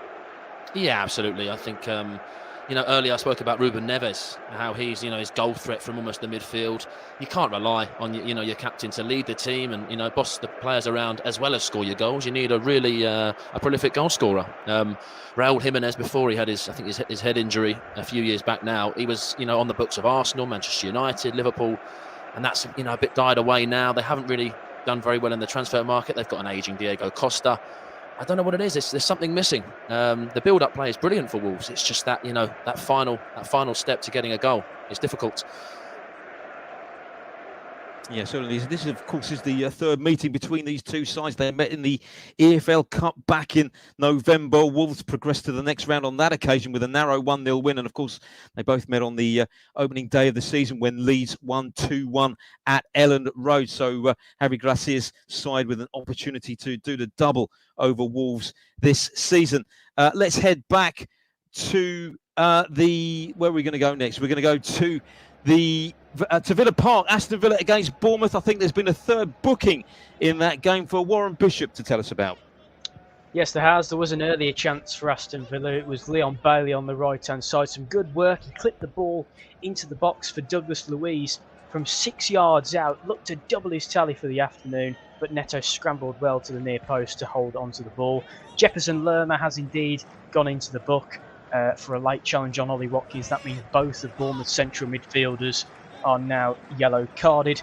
Bournemouth as well have responded by making a double change as Traore and Semenyo replace Rothwell and Antony. Just coming up to the hour mark, it remains Aston Villa 1, Bournemouth 0. News of a penalty appeal coming in from St Mary's Stadium. Southampton against Tottenham. Jackson Cole. Yes, well, Tottenham have regained some of their composure in the second half now, and they had a penalty appeal waved away by VAR. In fact, it was Ivan Perisic. His shot hit Ainsley Maitland-Niles, and the former Arsenal man, his arms were up in the air. However, it's not clear. It wasn't. We were trying to figure out whether it actually hit his arm or hit his chest. VAR looked at it for quite an uncomfortable amount of time from a Southampton perspective, but and no penalty was given. So it is still Southampton 1, Tottenham 1.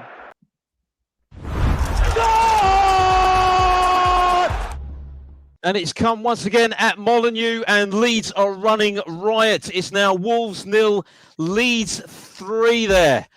Confirmation of the third goal for Leeds coming through very, very shortly. But Leeds, no doubt about it at all. In fact, it's Christensen with the goal. They are heading towards a priceless 3 points this afternoon at Molineux. Indeed, Rasmus Christensen has scored the third goal there for Leeds. Wolves 0, Leeds United 3 then from Molineux. Just a quick recap of the latest scores in the other 3 Premier League matches as it stands. Aston Villa 1, Bournemouth 0, Brentford 1, Leicester 1, and Southampton 1, Tottenham 1. You're listening to Football Live here on Brilla FM. Have your say on today's action and interact with Brilla FM on Twitter at Brilla FM 889, on Facebook at 889 Brilla FM, and on Instagram Brilla FM 889. You are listening to Football Live on Brilla FM.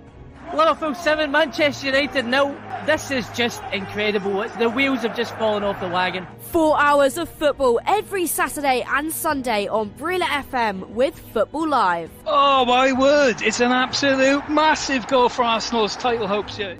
Wow, just wow. You are listening to Football Live. Today's show is powered by Hollandia Chivita and our official betting partner, NairaBet.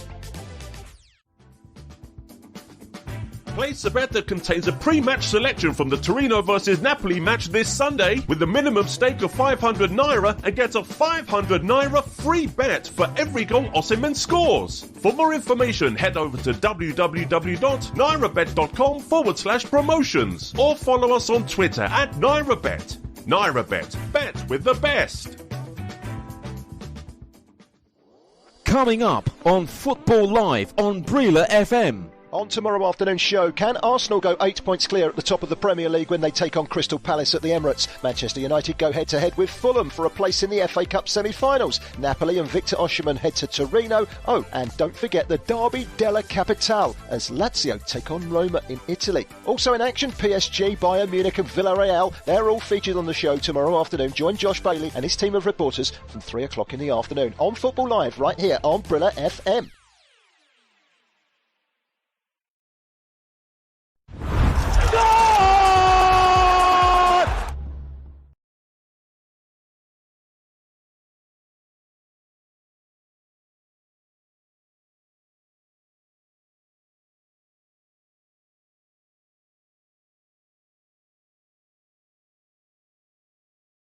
And confirmation that Wolverhampton Wanderers have pulled one back at home to Leeds United. It is now Wolves 1, Leeds 3 at Molineux. We'll be back across with our reporter, Matt Smith, for details of that goal for Wolves very, very shortly. Johnny scored, I can tell you. So he's now made it Wolves 1, Leeds 3. Let's head back to Villa Park for an update. Aston Villa against Bournemouth. Here's Warren Bishop.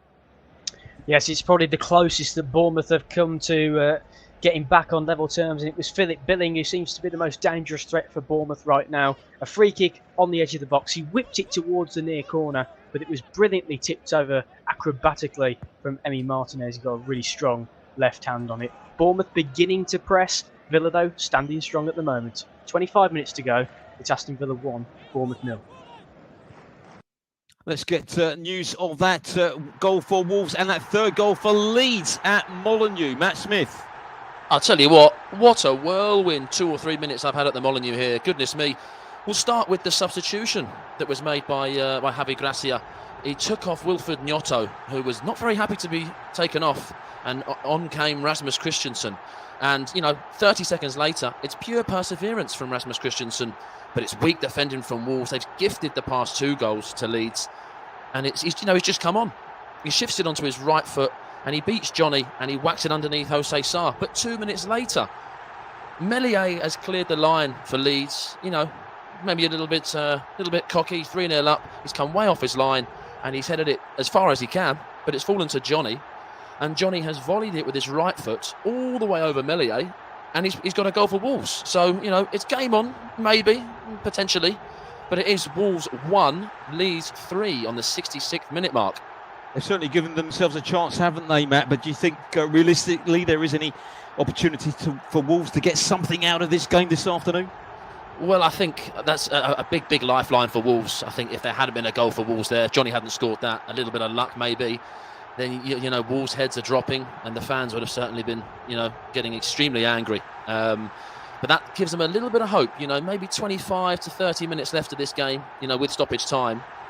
I wouldn't say it's game over. I certainly wouldn't say it's full on game on. But I think Wolves have definitely got to get a goal in the next 5-10 minutes to keep this alive.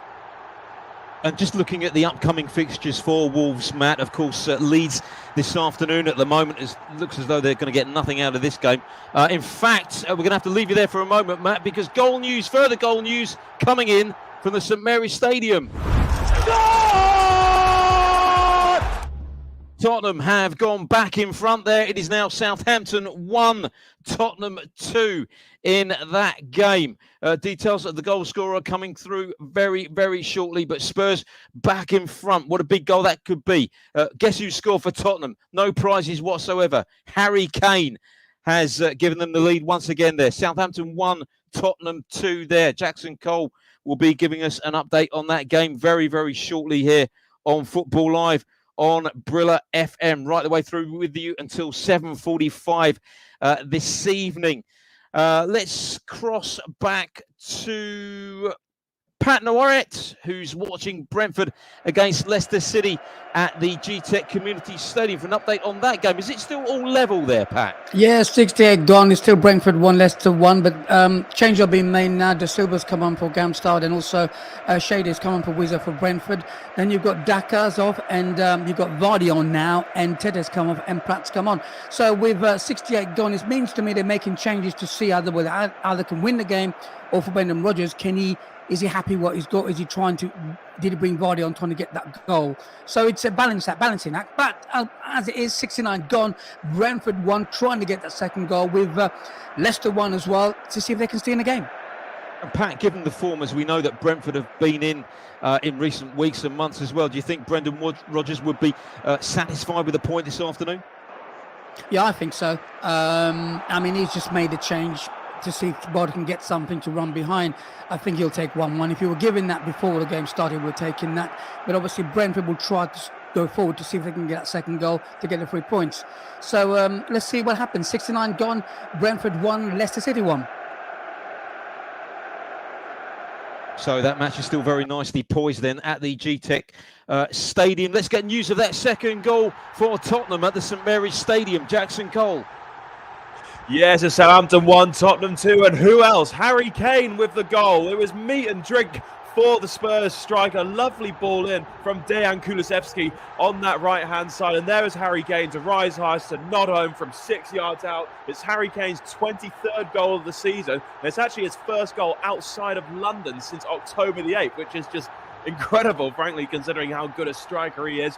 And you know what, despite Tottenham's slow start to the second half, I think it's deserved. They were just starting to exert their dominance that they showed in the first half. It's Southampton 1, Tottenham 2. Tottenham back in front then at the St Mary's Stadium. The weather's certainly having an impact, not only in this country, but also in our featured match in French Ligue 1 as well. Toulouse against Lille. They kicked off around about half an hour or so ago, but I believe that the weather has interrupted play there. Let's cross over to Matt Key, who can bring us an update on that game and all the latest details. Matt. Well, good afternoon, Chris. Good afternoon, Football Live listeners. And yeah, well, the south of France is well known for its lovely hot weather, very popular holiday destination, but not today in Toulouse because the players have been taken off after 25 minutes due to a hailstorm, unbelievably. I have seen it once before in a Euro match a few years ago, but yeah, very unusual scenes here. The Toulouse crowd, it must say, don't seem bothered about it at all. They're jumping up, a lot of them with their shirts off, so they're not worried about getting wet, but the players have been taken off for the time being. It's 26 minutes gone. In the actual game, I have to report not much has gone on. It's been a pretty even game between two teams working each other out. Toulouse very good at home, Lille less good away from home. So for the time being, it's 0-0, 26 minutes gone, and I'll let you know any further updates when the players return. But still, Toulouse 0, Lille 0. And the weather has interrupted play at the New York City Stadium between Rotherham and Cardiff. That match has been suspended in the Championship for 20 minutes due to heavy rain. So that game has been suspended temporarily, with Cardiff leading by 1-0. We'll be around the grounds, the Premier League grounds, once again very shortly here on Football Live. Let's just run through some of the latest scores for you then in the Championship. Blackpool 1, Coventry 3 now, the latest score there. Middlesbrough are leading Preston by 3-0, and they will close the gap to Sheffield United, who are currently in second place. They're just 3 points, certainly heading towards all 3 points this afternoon. Middlesbrough. Elsewhere, other latest scores to give you in the Championship. Millwall 0, Huddersfield 1. What a surprise that is from the New Den. Millwall, of course, in the playoff positions at the moment. Huddersfield looking to avoid the drop this season. They lead by 1-0 in that game. Danny Ward on the score sheet for Huddersfield. Queen's Park Rangers 0, Birmingham 1 is still the latest score there. It remains level between Reading and Hull 1-1. Stoke 0, Norwich 0, Sunderland 0, Luton 1. Luton have been grinding out any number of 1-0 wins in recent weeks as they look to get a playoff place this season. And it's now Watford 1, Wigan 1 at Vicarage Road. Further goal news to tell you about from Molineux.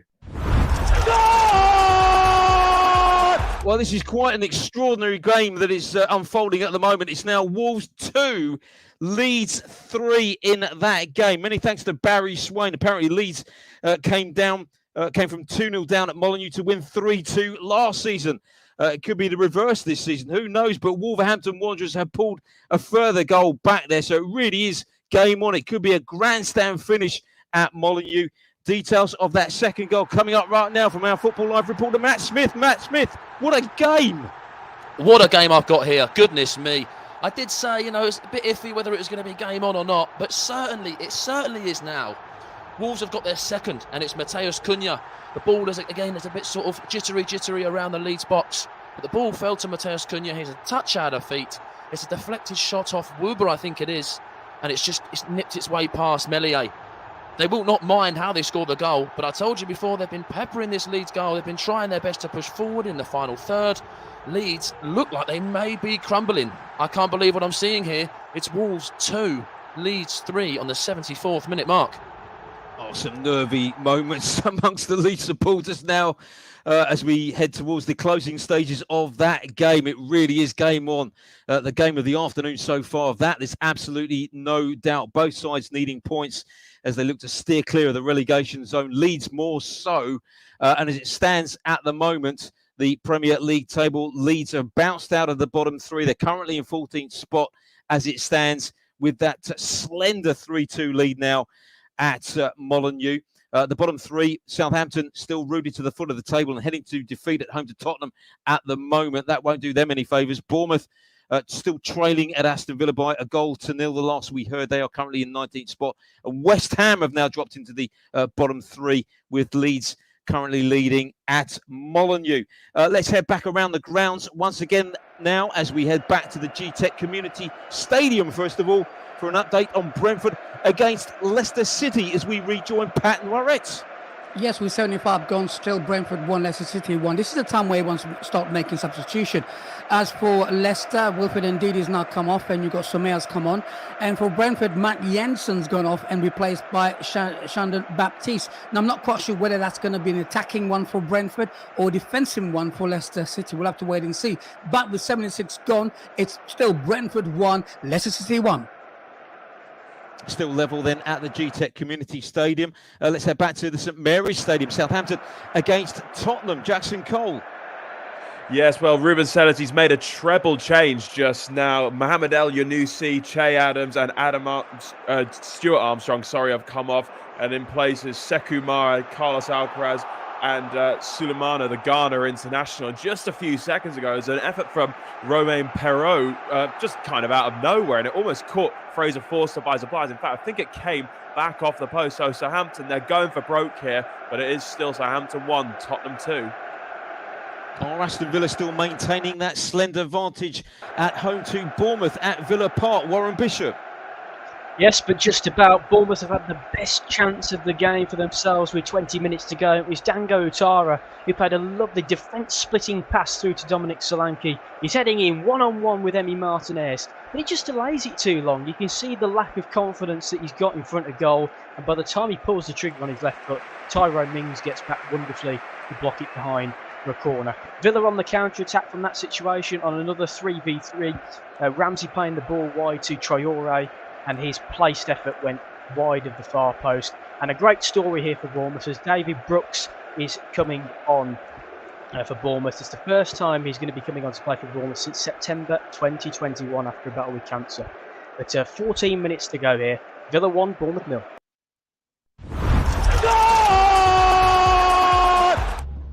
Fourth goal of the afternoon at St Mary's Stadium, and it looks as though Tottenham will be heading towards the 3 points this evening because they have now got a 2-goal cushion there. It's Southampton 1, Tottenham 3 at the St Mary's Stadium.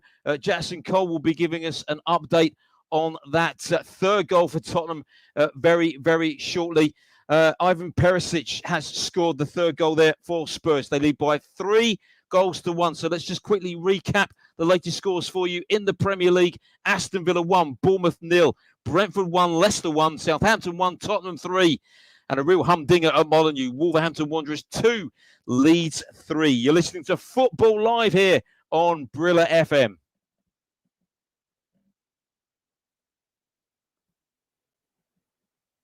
And the very latest in-play odds with NairaBet.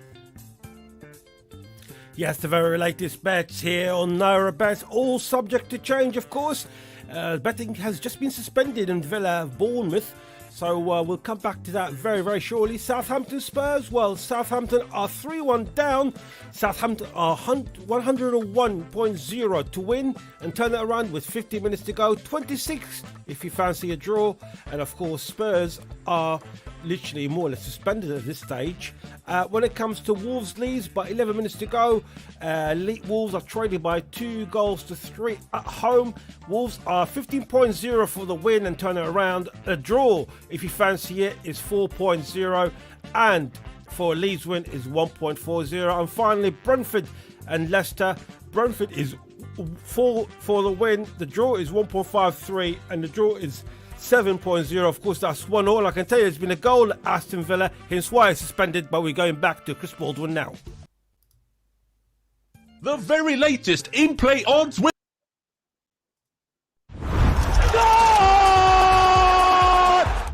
Yeah, absolutely right, John. Aston Villa have extended their lead now at Villa Park. They lead Bournemouth by 2-0. Details of that second goal for Unai Emery's side very, very shortly with Warren Bishop. But let's get details of that third goal for Tottenham at the St Mary's Stadium. Jackson Cole. Yeah, Southampton 1, Tottenham 3. It's game, set, match at St Mary's Stadium, I'm absolutely sure. And it's been scored by Ivan Perisic. It's his first goal for Tottenham. A lovely composed finish from the veteran who's played at some of the world's finest clubs. It was a pretty simple goal, really. It was a cross-in by Dejan Kulusevski. Again, he's been brilliant all afternoon. It was headed away only as far as Perisic on the edge of the box, and he shot down into the ground, into that top corner. Gavin Bazunu, absolutely no chance. Spurs are heading for third tonight. It's Southampton 1, Tottenham 3.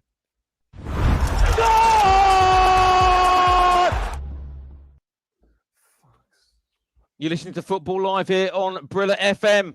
And news that there's been a fifth goal at the St Mary's Stadium. Southampton have pulled it back.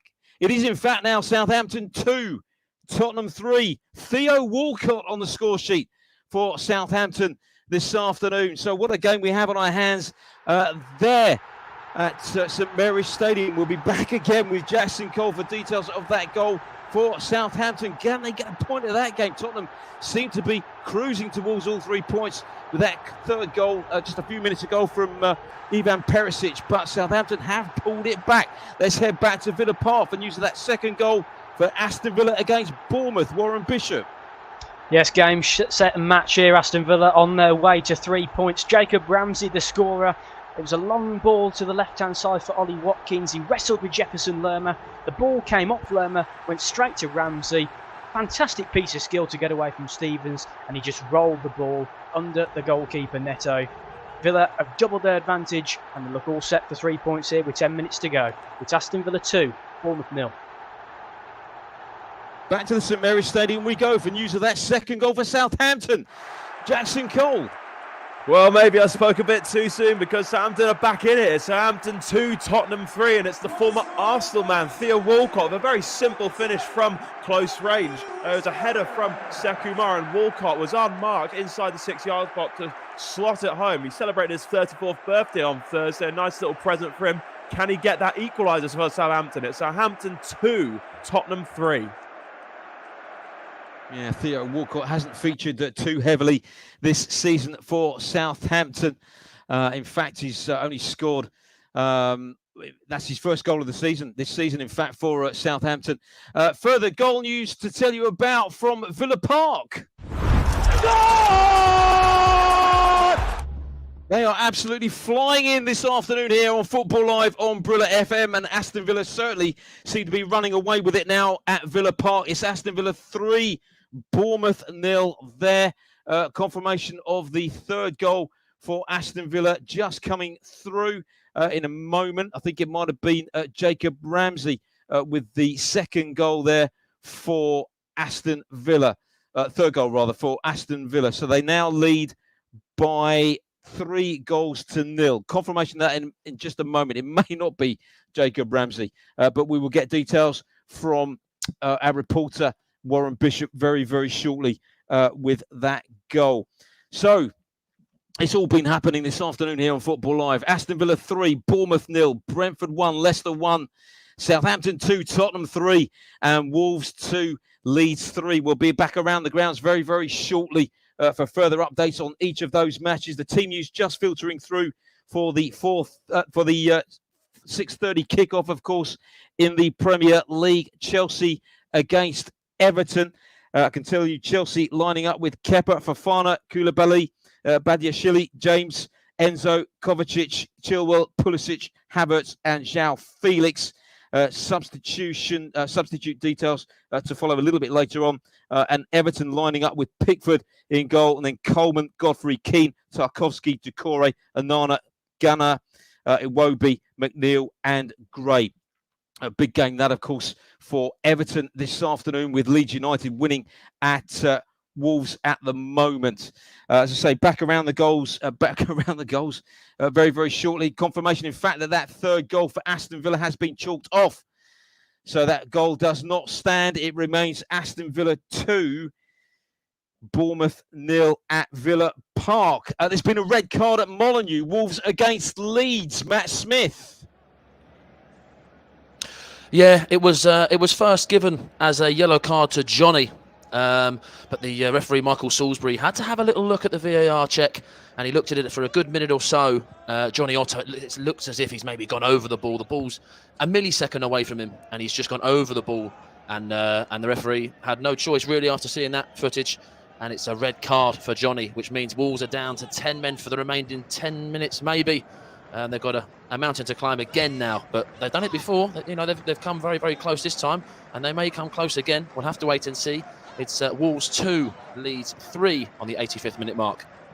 What a cracking game at Molineux this afternoon. Let's go around the grounds again now, back to the G-Tech Community Stadium for an update on Brentford against Leicester City. Not quite as much excitement in this game, Pat Norret.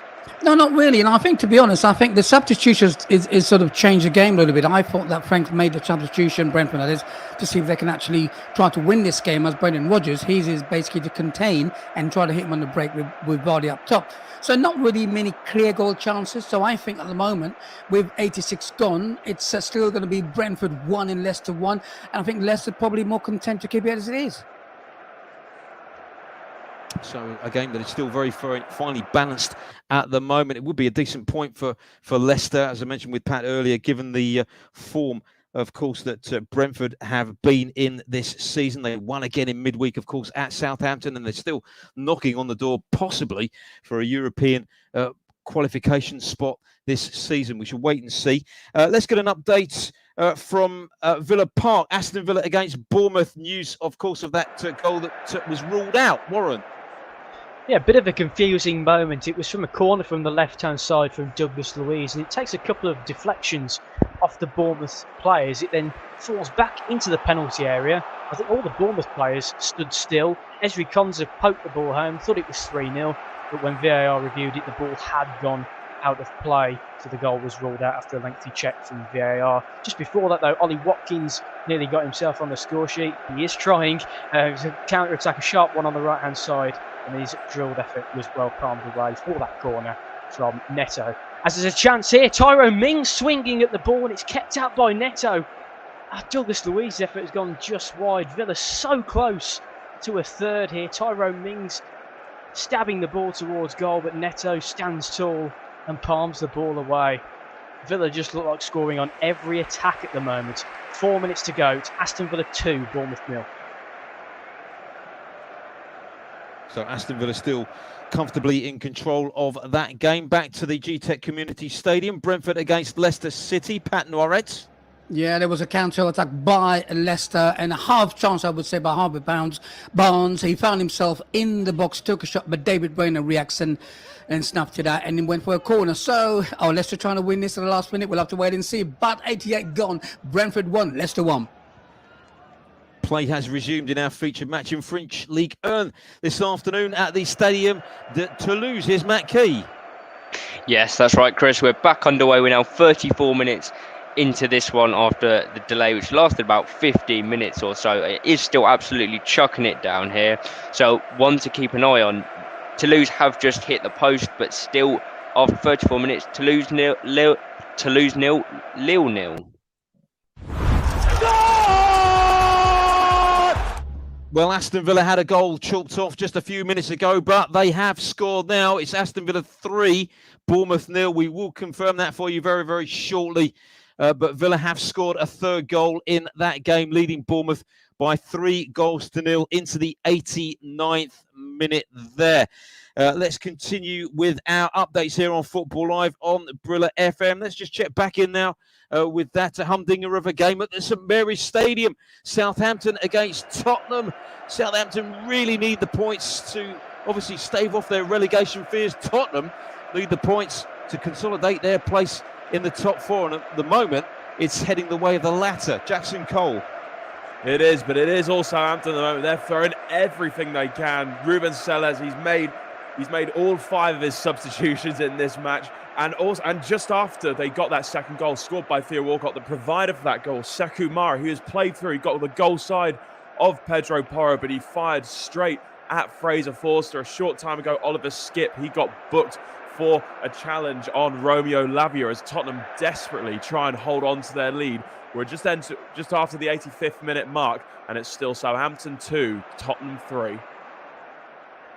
As we enter the closing stages of that game, I can tell you, Enemy Buendia has scored the 3rd goal for Villa, although VAR are looking at that one, so they might have another one chalked off here. We will keep you updated very, very shortly here on Football Live, but VAR looking into that as well. In fact, it stands. Let's get news of that 3rd goal for Villa. Warren Bishop.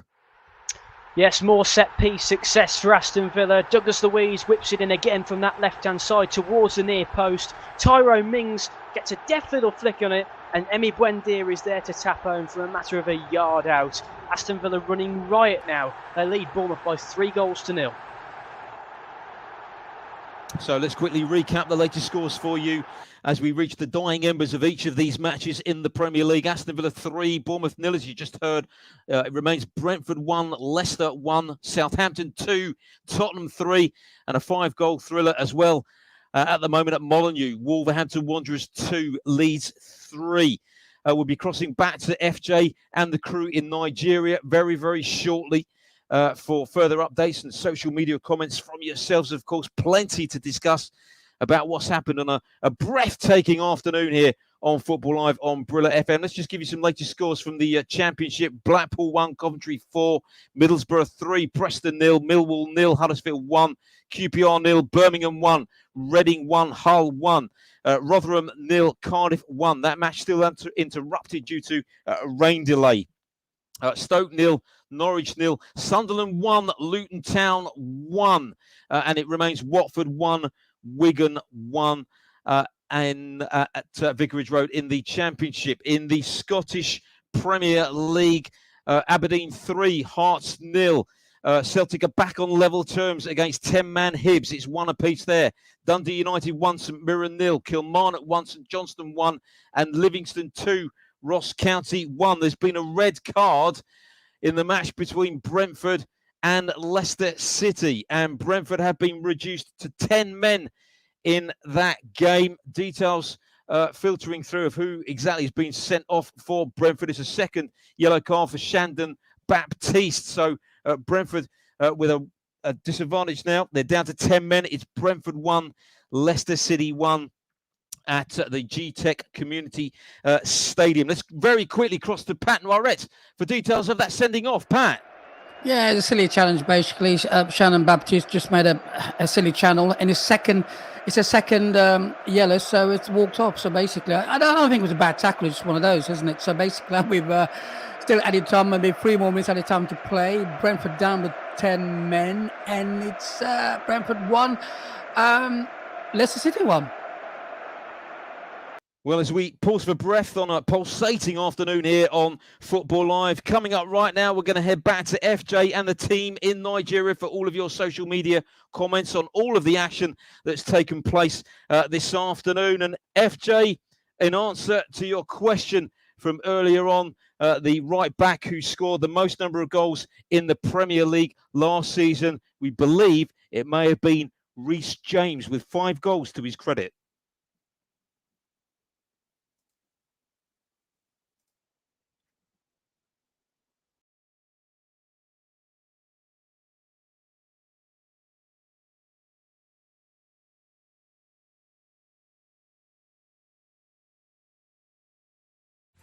You are listening to Football Live on Brilla FM, powered by NairaBet, with Chris Baldwin.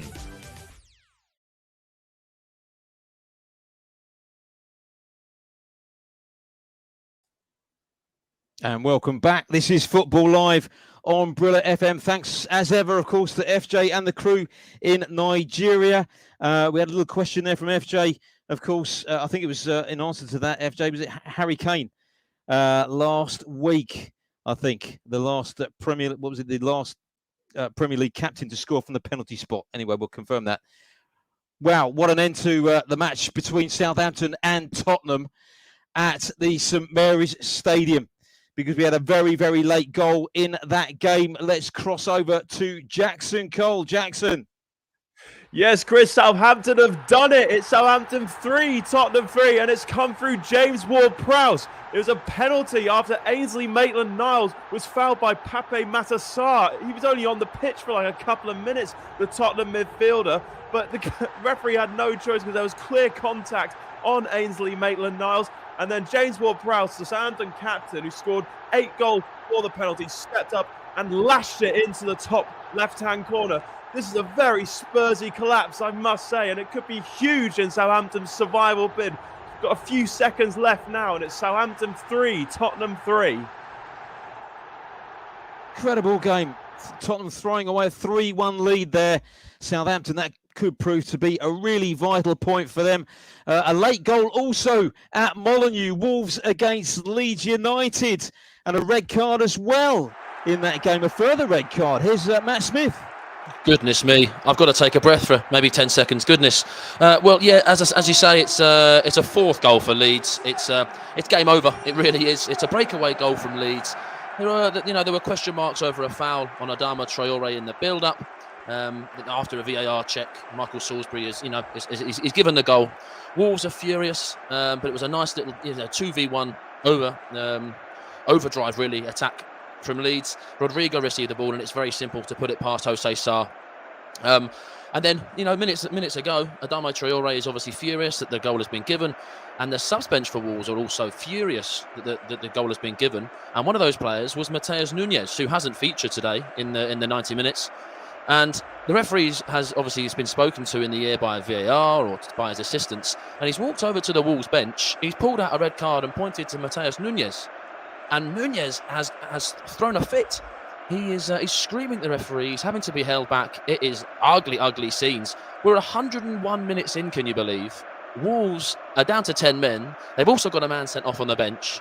But it's Wolves 2, Leeds 4. What a finish to this game.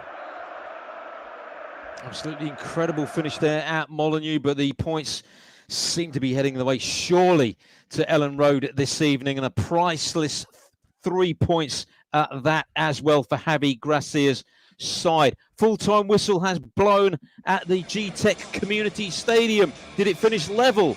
Brentford against Leicester City. Pat Noiret. Yes, it finished level. Brentford 1, Leicester 1. I would say in the first half, it was all about Brentford coming out the traps the first 20 minutes. On 32, they got their goal with Jensen found himself in the box. Nice finish. And then they carried on as normal. It was you play, we play, the famous word I always say. Nothing really happened in the last 50 minutes of the first half where Brentford tried to get a second goal. Then we come back for the second half when on 52 minutes, Barnes, a nice move in between the lines, kept the ball, found himself in the box, and Barnes shot left-hand corner goal. So basically, Brentford finished 1 and Leicester City 1. Share the points. Share the spoils then at the G-Tech Community Stadium. Final whistle has also blown, and it was a fairly comfortable win in the end for Aston Villa against Bournemouth. Here's Warren Bishop. Yes, you're quite right. A comprehensive win for Aston Villa, and Unai Emery maintains his 100% win record against Bournemouth. They took the lead in the opening 7 minutes through Douglas Luiz. It was great work on that right-hand side from Leon Bailey, who drove to the byline, cut the ball across, and Luiz had a simple tap-in for just his 8th career goal for Aston Villa. And then, towards the end of the last 10 minutes of the game, it was frenetic stuff from Aston Villa, really threatening attacking play, and they doubled their advantage. Long ball up towards Ollie Watkins was headed down to Jacob Ramsey. He twisted Jack Stevens in and out and rolled the ball under Neto for his 3rd goal of the campaign. Villa then made it 3 with just 2 minutes to go from a corner from Douglas Luiz, flicked on at the near post by Tyrone Mings. It was headed home for a matter of a yard out by Emi Buendia. In a game of big chances for both teams, Aston Villa were the clinical of the two and moving to the top half of the table. For Bournemouth, it's a 9th away defeat in 10 and just 1 clean sheet in 23 away matches now, so you have to feel their home form is going to be key to their survival chances. Full time here at Villa Park, it's finished Aston Villa 3, Bournemouth 0. And the full-time whistle has finally blown at the St Mary's Stadium. What an absolute cracker, and what a comeback from Southampton against Tottenham. Jackson Cole. Oh, it's absolutely brilliant, Chris. It's Southampton 3, Tottenham 3. What an incredible comeback by the relegation-threatened Saints. Spurs dominate the first half, and they took a deserved 1-0 lead at half-time when Pedro Porro emphatically netted his first goal for Spurs. I would love to know what Ruben Sellers said to his players at half-time, though, because they were a team transformed after the break, as Che Adams equalised following great play by Romeo Lavia and Theo Walcott. But Spurs restored their lead through Harry Kane's header, while Ivan Perisic scored his first goal for Spurs to seemingly give them a comfortable 3 points. But huge credit must go to the Saints because they came roaring back. Theo Walcott pulled one back instantly after Ivan Perisic made it 3-1. And then in the final moments of stoppage time, a penalty was awarded to Southampton. Pape Matar, the substitute for Spurs, he kicked Ainsley Maitland-Niles to the floor. And there was the captain, James Ward-Prowse, to lash it into the top left-hand corner. It could be huge in Southampton's survival bid, and it could be a massive blow for Tottenham in their bid to finish in the Champions League spot. What an amazing match this was. Southampton 3, Tottenham 3. And finally, we head to Molineux, and another barnstorming game there between Wolverhampton Wanderers and Leeds. And here's Matt Smith to tell us all about it. Wow, what a game indeed. It's a huge win for Leeds United and Xavi Gracia. It's a big loss for Wolves. Wolves they stay at 13th place. Leeds are now jumped up to 14th place. They're only 1 point behind Wolves, and they've got a game in hand. So they'll hopefully, get a bit of momentum. They're climbing up.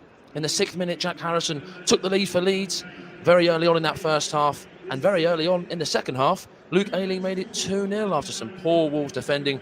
Then it was 3. Rasmus Christensen came on and 30 seconds later made it 3-0 to Leeds United. Then there were question marks. Was there going to be a Wolves comeback? Johnny with a volley over the top of the stranded Ilian Messier, it seemed. And then Mateus Cunha made it 3-2. The comeback was on, was it? Only 10 minutes later, Johnny Otto got sent off after a VAR check that was given as a yellow, but it was upgraded to a red. And then to make matters worse for Wolves, Rodrigo scored the 4th goal for Leeds in the last minutes of the game, and then a strange sending off as Mateus Nunes will miss, well, I think it's 1 game or maybe if a straight red, I don't know if that's 3 games, but he got sent off from the subs bench. Didn't even feature today. What a topsy-turvy game, and what a game I've watched there. It's finished here at the Molineux. It's Wolves 2, Leeds 4. So a terrific afternoon's entertainment here on Football Live. Some cracking matches this afternoon. Of course, we still have Chelsea against Everton to come. They kick off there in about 23 minutes time at Stamford Bridge. FA Cup quarter-final action coming up as well. Manchester City against Burnley. We'll be getting previews and team news from Andrew Bonacore and Richard Bond, respectively, very shortly here on Football Live on Brilla FM. Let's just check in with Matt Key now, who's been covering our featured match in French Ligue 1 this afternoon.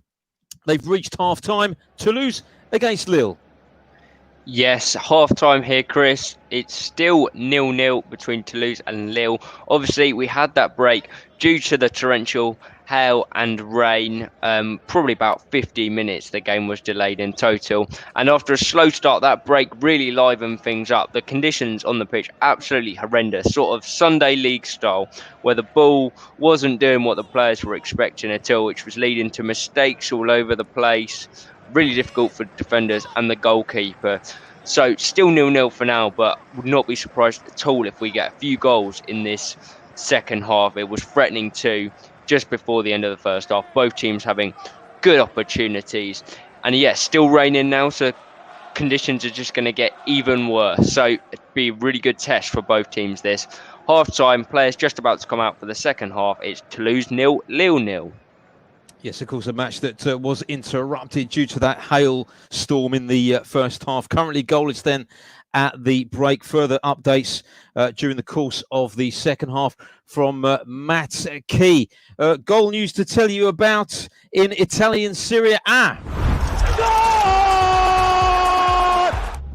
It's not one of our featured matches, but I can tell you that Salernitana have scored. They now lead Bologna by 1-0 in the top flight in Italian football. Salernitana 1, Bologna 0 is the latest score there for you. Right, let's just give you a few other full-time scores before we head over to Andrew Bonacore as we look ahead towards Chelsea against Everton, and Richard Bond as we look forward to Manchester City against Burnley at the Etihad Stadium. In the Championship, Blackpool 1, Coventry 4, Middlesbrough 4, Preston 0, Millwall 0, Huddersfield 1, QPR 0, Birmingham 1, Reading 1, Hull 1, Rotherham 0, Cardiff 1. That match was abandoned due to rain, so abandoned Rotherham against Cardiff. Stoke 0, Norwich 0, Sunderland 1, Luton 1, and Watford 1.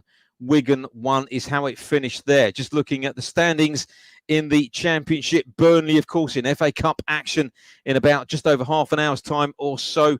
They are currently 13 points clear at the top of the Championship, bouncing straight back to the Premier League. Sheffield United second at the moment on 70 points, but just 3 points further back now following that 4-0 win at home to Preston this afternoon on Middlesbrough. Luton are in 4th place, picking up a point today against Sunderland. Blackburn are 5th on 61 points, and Millwall bring up the final playoff promotion spot at the moment on 60 points. They're in 6th place, and then just on the fringes behind them are Norwich, Coventry and West Brom. In the Scottish Premiership, final scores for you: Motherwell 2, Rangers 4. That was the early kickoff. Aberdeen 3, Hearts 0. Celtic 3, Hibs 1. Celtic were trailing for a long period in that game, but they scored 2 fairly late goals inside the final 18 minutes or so to take all 3 points and extend their lead at the top of the table. Dundee United 1, St Mirren 1, Kilmarnock 1, St Johnstone 1, and Livingston 2, Ross County 1. Just looking at the standings in the Scottish Premiership, Celtic at the top, 9 points clear of Rangers. Celtic on 82 points, Rangers on 73 points. Dundee United propping up the table on 22 points. In the German Bundesliga, some final scores to give you: Augsburg 1, Schalke 1, Bochum 1, RB Leipzig 0, Hoffenheim 3, Hertha 1. Really important win that for Hoffenheim. And it ended Stuttgart 0, Wolfsburg 1. Our featured match in the German Bundesliga, Dortmund against Cologne, kicks off in 19 minutes' time. Ash Sandiford will be running the rule over that game for us this evening here on Football Live. A preview and team news coming up with Ash very, very shortly. French League 1, as we know, it's goalless between Toulouse and Lille in our featured match there. Elsewhere in Italian Serie A, a result from earlier on today.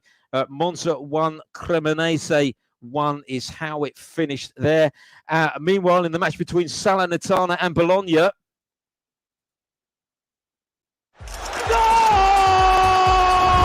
Naira better than ever. Bologna are back on level terms in that game. It's now 1-0. Salernitana 1, Bologna 1 in Italian Serie A. Elsewhere, other final scores to give you from today from the top European leagues. In fact, this is a latest score for you in the Dutch Eredivisie. It's Utrecht 1, Go Ahead Eagles 1. They're into the 78th minute in that game. In the Belgian Jupiler Pro League, a latest score, rather a final score to give you there. Kortrijk 1, Club Brugge 0, and a trio of other matches kicking off a little bit later on this evening in the Jupiler Pro League in Belgium. So I think you're up to date with all of the final scores and latest scores from around Europe. Okay, without further ado, Len, let's head over to Stamford Bridge. Chelsea against Everton. That is the early evening Premier League kickoff. A really interesting fixture to look forward to as we cross to Andrew Bonacore for all the latest team news. Good evening to you, Andrew. Good evening, Chris. Good evening, everyone. Well, it's been a great month for Chelsea with wins against Leeds, Dortmund and Crystal Palace, while Everton, despite picking up points here and there, are still searching for a run of wins that will see them surge clear of the danger zone that they seem to be stuck in. Blues boss Graham Potter is able to pick his preferred wing-backs in Reece James and Ben Chilwell, with Fofana, Koulibaly and Badiashile across the back, and a very tasty-looking front three of João Felix, Christian Pulisic and Kai Havertz, who we know will get chances today. For Everton, their boss Sean Dyche picked Nigeria's Alex Iwobi to start on the right of a very powerful-looking five-man midfield that features Doucouré, Onana and Gay, with Damari Gray on his own up front. Chelsea will expect to win this game, but they can be sure of a hell of a fight from any Sean Dyche team, and today won't be any different. From Stamford Bridge, it's Chelsea versus Everton. Andrew, 3 wins on the spin now for Chelsea in all competitions after that disastrous run over a period of any number of weeks and months. Have they turned the corner? I just wonder if it may be a little bit too early to say that. So bad was that run when Graham Potter took over that I think they need a bit more than 3 wins in a couple of weeks to say that the ship has really changed course. They would love to get the win today and then start focusing on or an eye on that Champions League quarter-final game coming up. But yeah, if they could get another 2 wins out, I'd say probably then at that point we can say that they really have turned the corner.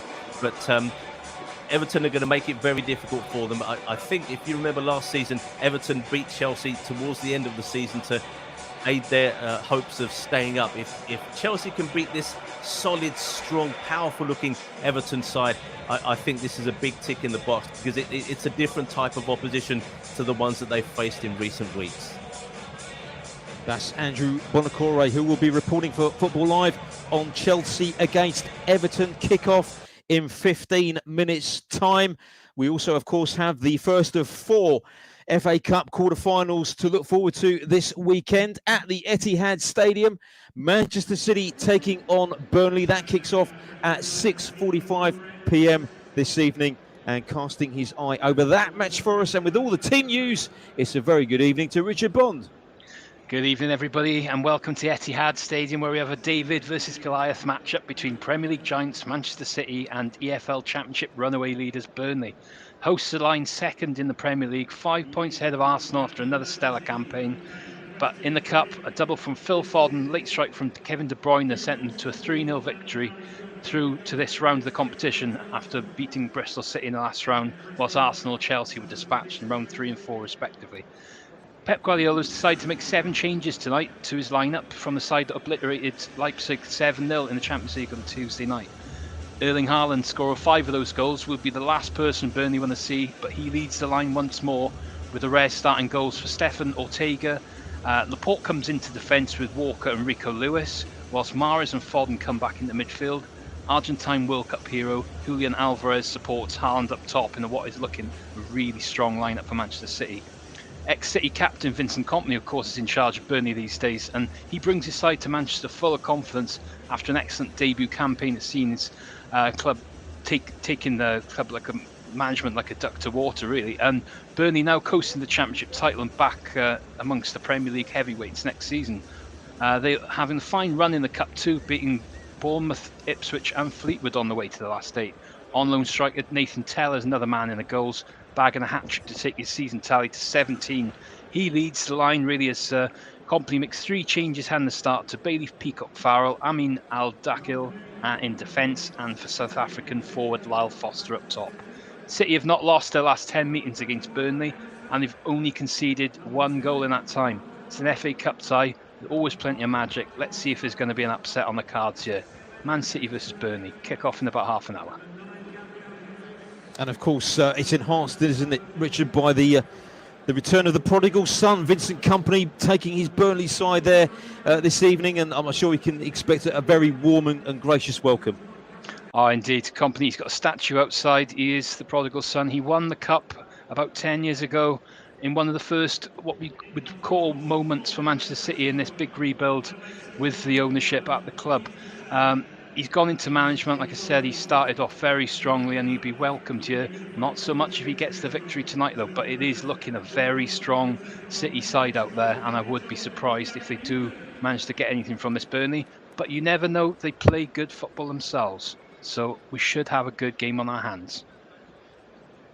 Yes, let's hope so. Manchester City taking on Burnley then in the FA Cup quarter-final this afternoon, or this evening, I should say. Burnley bidding for a first FA Cup semi-final appearance in nearly 50 years. A massive game for them. They're taking a whole army of supporters there, around about 8,000 Burnley supporters making the trip to the Etihad Stadium this evening for that encounter. As for Manchester City, of course, it's a fourth consecutive FA Cup semi-final appearance for them. And although Burnley are a really good side, of course, in the Championship, what a season they've had, and they are heading back towards the Premier League. That is pretty much no doubt. You'd pretty much expect City to be too strong for them this evening. But we will be across that game for you throughout the course of the game here on Football Live on Brilla FM.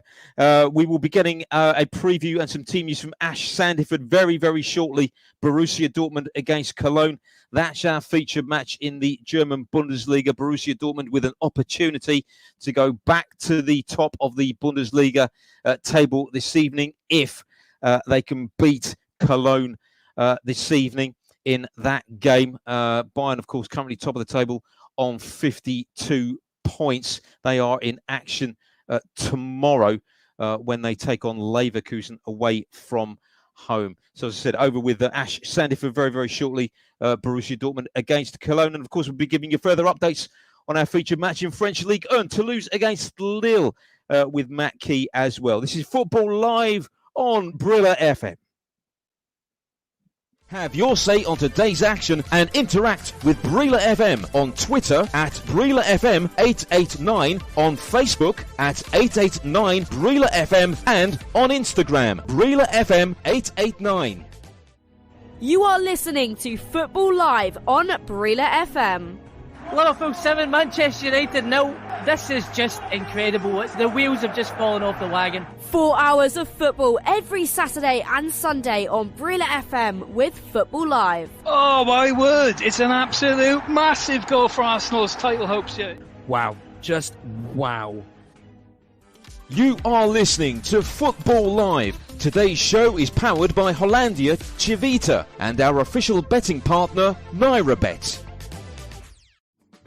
Bet a minimum of 500 Naira on Torino versus Napoli this Sunday and get a 500 Naira free bet for every goal Osimhen scores. Yes, that's right. For every goal Victor Osimhen scores, you'll get a 500 Naira free bet if you stake a minimum of 500 Naira on the Torino versus Napoli match. For T's and C's, head over to www.nairabet.com/promotions. NairaBet, bet with the best. Coming up on Football Live on Brilla FM. On tomorrow afternoon's show, can Arsenal go 8 points clear at the top of the Premier League when they take on Crystal Palace at the Emirates? Manchester United go head-to-head with Fulham for a place in the FA Cup semi-finals. Napoli and Victor Osimhen head to Torino. Oh, and don't forget the Derby della Capitale as Lazio take on Roma in Italy. Also in action, PSG, Bayern Munich and Villarreal. They're all featured on the show tomorrow afternoon. Join Josh Bailey and his team of reporters from 3 o'clock in the afternoon on Football Live right here on Brilla FM.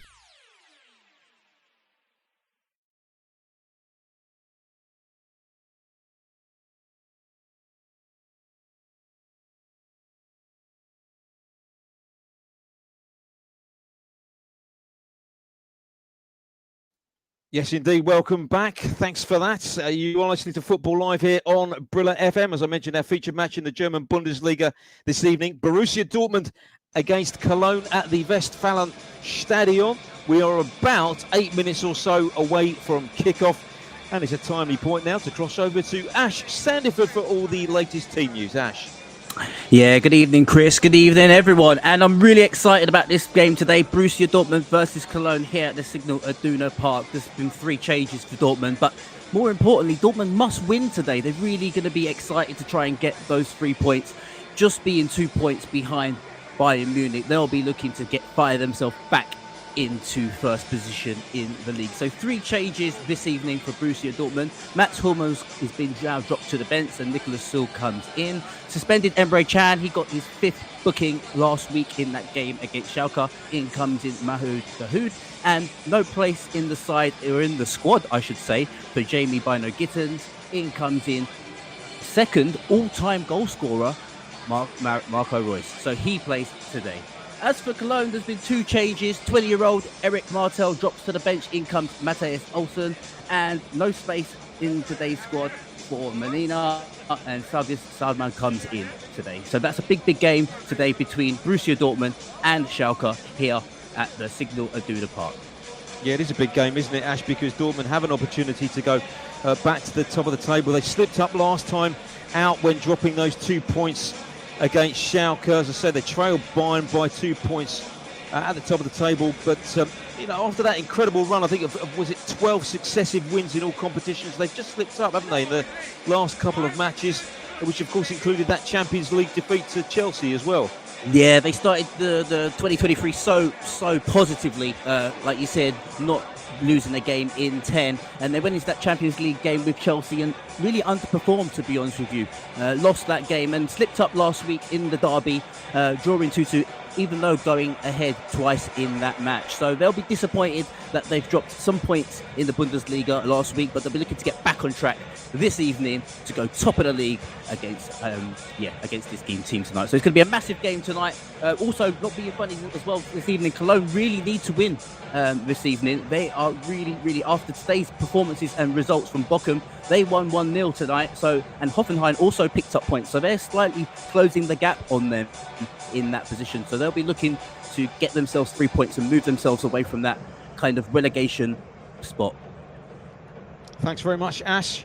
Ash Sandiford reporting on Borussia Dortmund against Cologne in the German Bundesliga this afternoon. Kickoff around about 5 minutes away. Kickoff, of course, 5 minutes away at Stamford Bridge. Chelsea against Everton in the Premier League. Of course, going to hear now from the Chelsea manager, Graham Potter, ahead of kickoff. Well, it's a difficult moment for us all connected with the club because the results weren't what we wanted. So, and we all have to deal with that, and I have to take that responsibility. As I said, if results aren't good enough, then that's absolutely fine. I accept that. So whatever criticism comes your way, you have to deal with it, and you have to come through the tough moments. It's all very well managing Chelsea when things are going well. You've got to deal with it when it's not going so well, and I tried to do that as best as I could. Well, it's handy to have that. You need that, I think, as much as you can be good. It's also important to be lucky, but you can't wait for that to come around. You've got to keep going. Sometimes football, you don't get the rewards. Sometimes you have to keep going and fight through the storm, and there was a storm for a period of time, absolutely. So we've come out with 3 wins, but we need to carry on. We've got a tough game against Everton. Sean Dyche has done a great job since he's gone in there. We're a tough team to play against, so we're looking forward to that challenge in front of our supporters.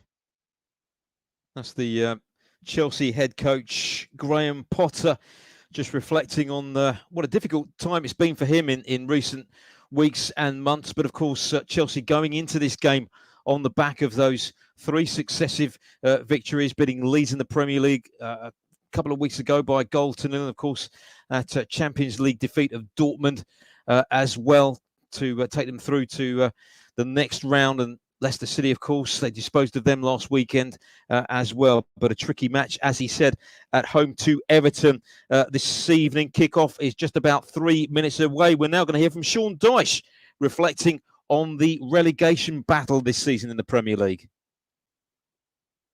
Well aware of what others are doing, quite obviously. I'm aware of the table. But it's about continuing to build on what we're doing. And I think we've shown strong signs of improvement in the areas we thought it needed it. The shape's been good, the energy's been good, the commitment to play and to what we want to do has been good. We can still find better pockets of football at times, but that comes with belief and confidence, etc., etc.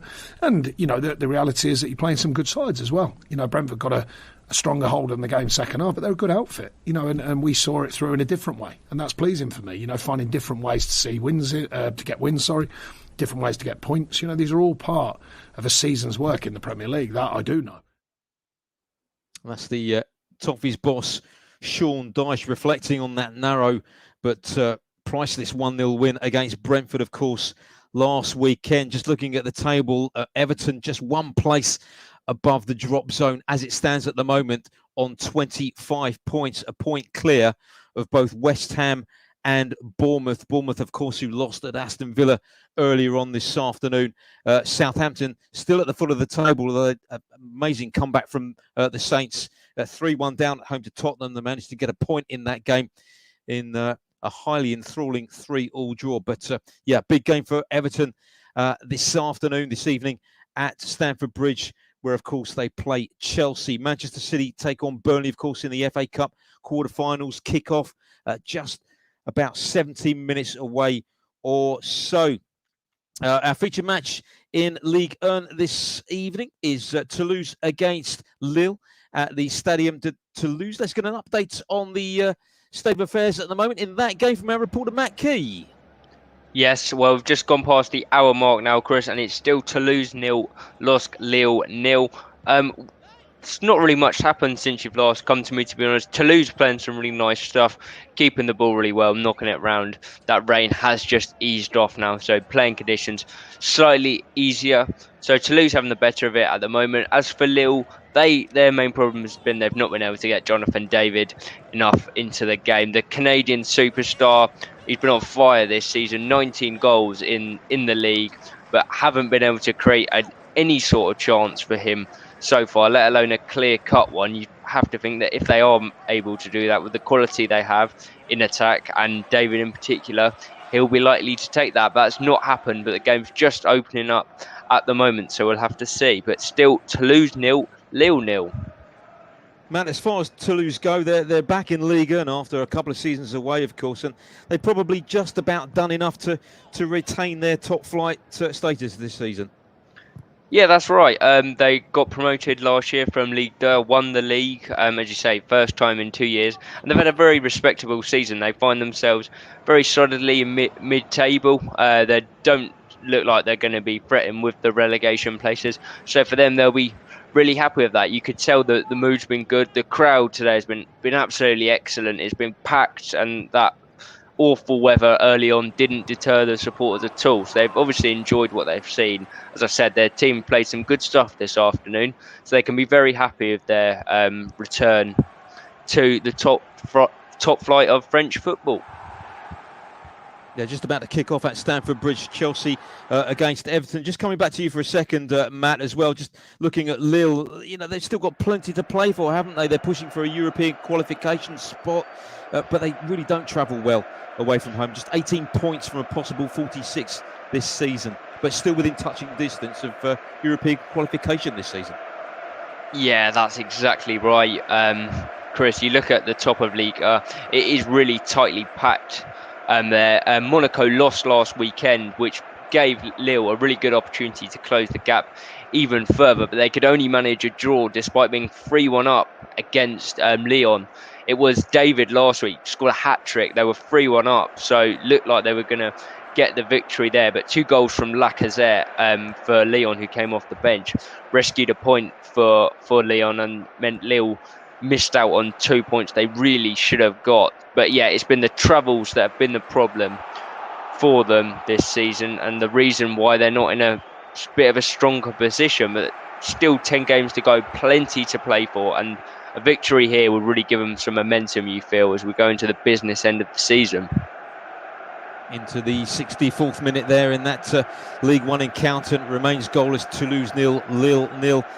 Any developments in that game, any goal news, you will hear it first here on Football Live on Brilla FM. As I say, they have kicked off at Stamford Bridge. Chelsea against Everton in the Premier League, just about underway there. The FA Cup quarter-final between Manchester City and Burnley kicks off in around about 12-13 minutes time or so. Plenty of action, of course, in the FA Cup tomorrow with 3 matches to look forward to. League 2 side, Grimsby Town, they caused the shock of the last round in the FA Cup, didn't they, when beating Premier League Southampton in their own backyard to reach the last 8 for the first time in 84 years. They face another trip, another away trip, that is, to top flight opposition tomorrow, this time, of course, to the south coast of England, where they face Brighton. The Seagulls have had a memorable Premier League campaign under Roberto De Zerbi, with the midweek win over Crystal Palace, enhancing their European qualification. On paper, you'd expect Brighton to sail through to the semi-finals, but This is the FA Cup. Brighton against Grimsby Town kicks off tomorrow at 3:15 p.m. and we'll be across all the action for you right here on Football Live. Elsewhere tomorrow, of course, in the FA Cup, it's an all Premier League affair as Manchester United host Fulham at Old Trafford.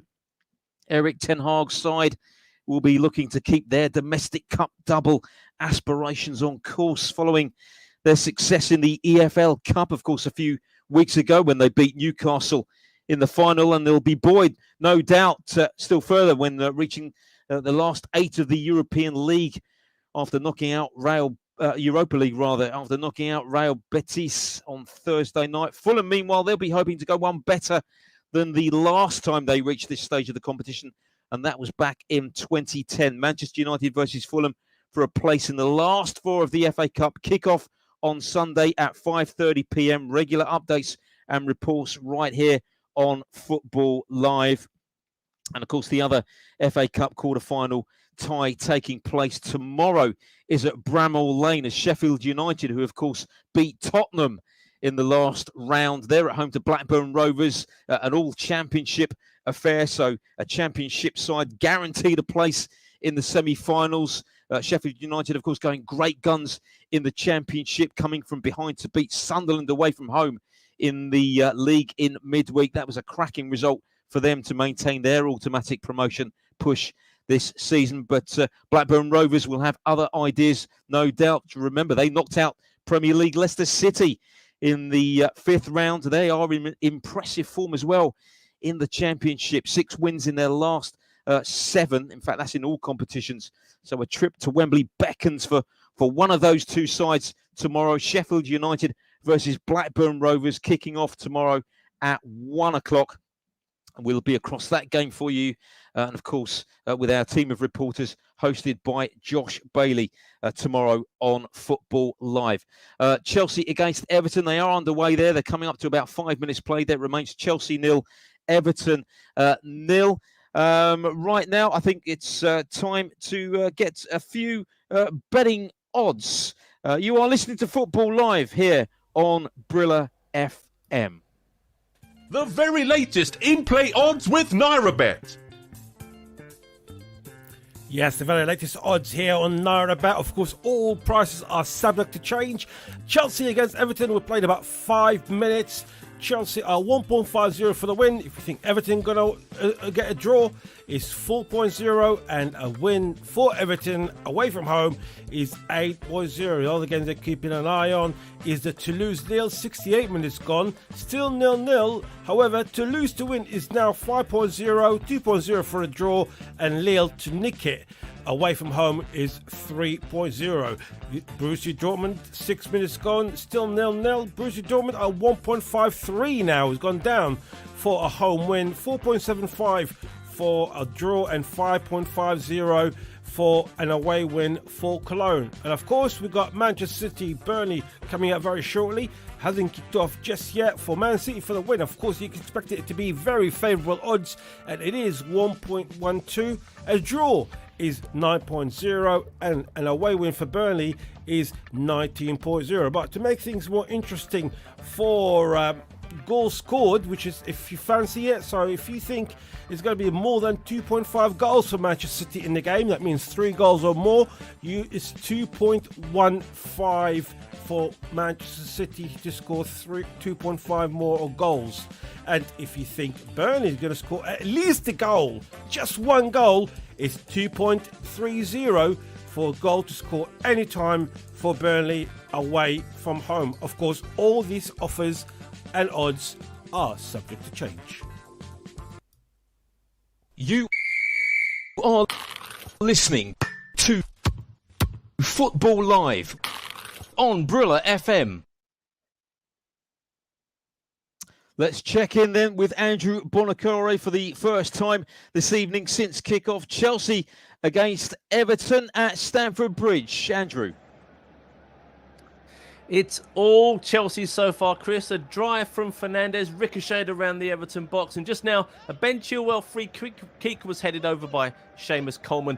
Mateo Kovacic firing narrowly wide from the corner. It could be like this for the full 90 minutes. It already feels like we're waiting to see if Chelsea can somehow break down this Everton defensive wall. But so far, with 7 minutes gone from Stamford Bridge, it's Chelsea 0, Everton 0. We're about 7 minutes or so away from kickoff in the first FA Cup quarter-final of the weekend. Manchester City hosting Burnley, of course, at the Etihad Stadium. We're going to hear now from Vincent Kompany, who, of course, makes his return to Manchester City.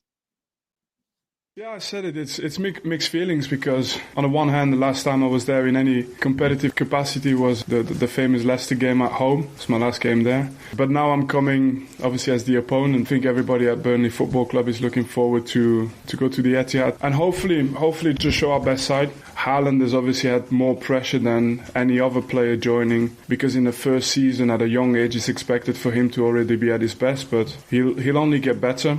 And you can already see clear signs of improvement in his game. You know, his goal scoring is always unbelievable, but his overall game is improved, and it's only gonna keep improving.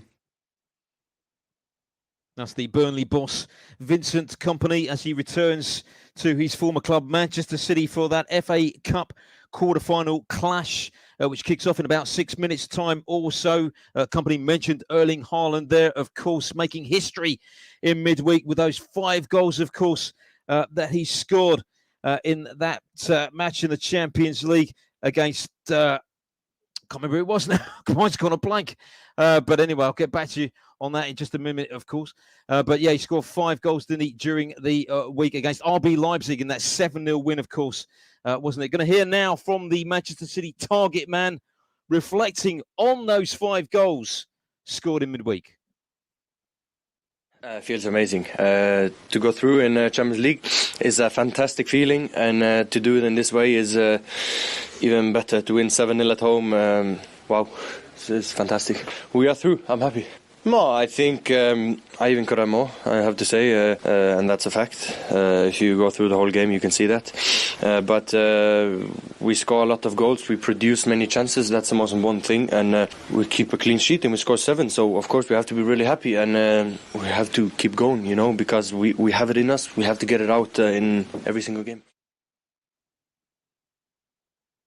That's Norwegian striker Erling Haaland reflecting on those 5 goals scored in the Champions League in midweek. Manchester City against Burnley kicking off in 4 minutes' time or so. Let's head back to Richard Bond just ahead of kick-off there. And Richard, as far as City goes, of course, still fighting on 3 fronts for trophies, but no guarantees that they'll end up with any of them come the end of the season. No, but it's you've got to be in it to win it, and I think City, you know, they were so impressive in the week in the Champions League, and they're still waiting to try and get that elusive Champions League title. You know, it's the one thing that Pep Guardiola wants to achieve at his time at City, but to do it, they've got an incredible couple of games to have to go through.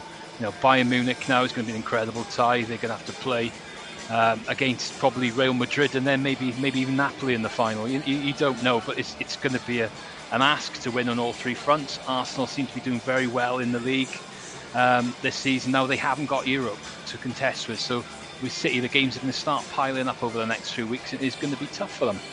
This game today is not going to be an easy game. Burnley are going to fight hard to the end in there. They're going to make life very difficult for City, and they're going to want to come away and get to that semi-final. You know, to do that though, they're going to have to do something that no one has done since 2015: be a Championship side and win against Manchester City. That last one was Middlesbrough. So can they do it today? We shall see. About a couple of minutes away.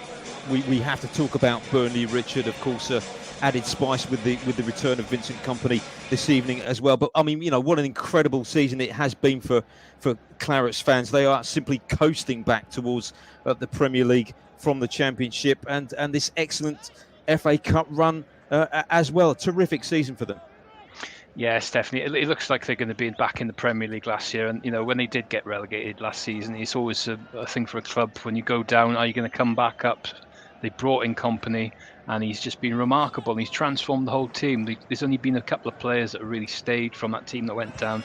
They lost a couple of big names out of the defence. Ben Mee, Tarkowski went.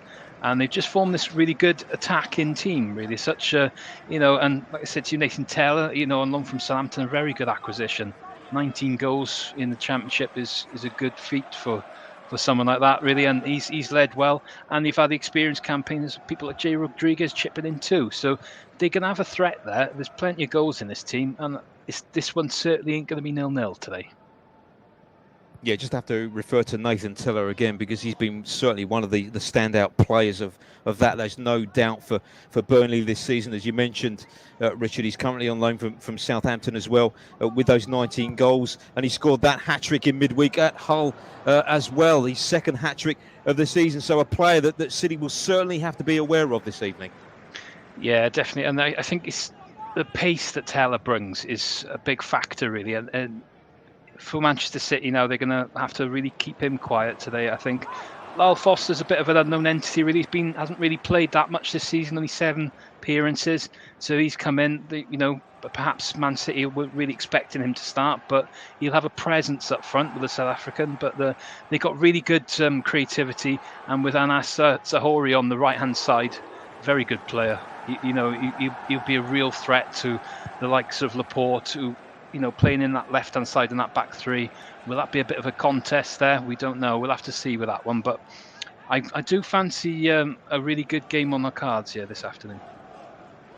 Looking forward to this one. That's Richard Bond reporting on that FA Cup quarter-final. Manchester City against Burnley at the Etihad Stadium. Kickoff just seconds away. This is Football Live with myself, Chris Baldwin, here with you for the next hour or so. Just a reminder that in about 7 minutes' time or so, for the final time on Football Live, we'll be crossing back to FJ and the team for all of your social media comments. What an afternoon it's been in the Premier League. And in fact, I can tell you there's been a goal in our featured match in the German Bundesliga. Naira Bet, better than ever. Borussia Dortmund are a goal to the good in that game. They now lead at home to Cologne. Of course, a win for Dortmund this evening would catapult them back to the top of the table. Rafael Guerrero has opened the scoring for them. So it's Dortmund 1, Cologne 0. We'll be across with our reporter Ash Sandiford very, very shortly for details and news of that goal. Let's just check back in now with Andrew Bonacore, who's watching Chelsea against Everton. And who's making the best impression so far for you, Andrew, in this game?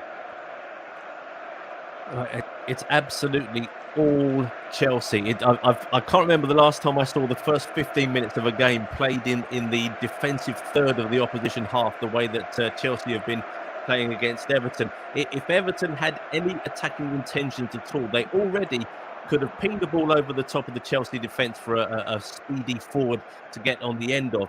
Instead, it's Chelsea who've got 3 very fast attackers, and they could just do with an absolute monster up front, because I can't imagine that the likes of João Felix and Kai Havertz are going to have many opportunities to get in behind that Everton defence and run onto the ball, because there's simply no space. They're so compact in front of their penalty box, and that 5-man midfield are very close to the defence. They're almost at a defensive line of 8 players. It's quite astonishing. Sean Dyche has got no intention of trying to attack, but you just sometimes you see games like this where teams attack and are badly hit on the break. So we'll have to see how this goes. But so far it's Chelsea 0, Everton 0. Naira Bet, better than ever. 2 goals in quick succession for Dortmund. They now lead 2-0 at home to Cologne. What an excellent start for them in that game. It's Dortmund 2, Cologne 0. We'll be heading over to Ash Sandiford very, very shortly for news of both of those goals for Dortmund. Sebastian Haller has added the second there in that game. So Dortmund, a terrific start for them as they look to climb back to the top of the Bundesliga table this evening.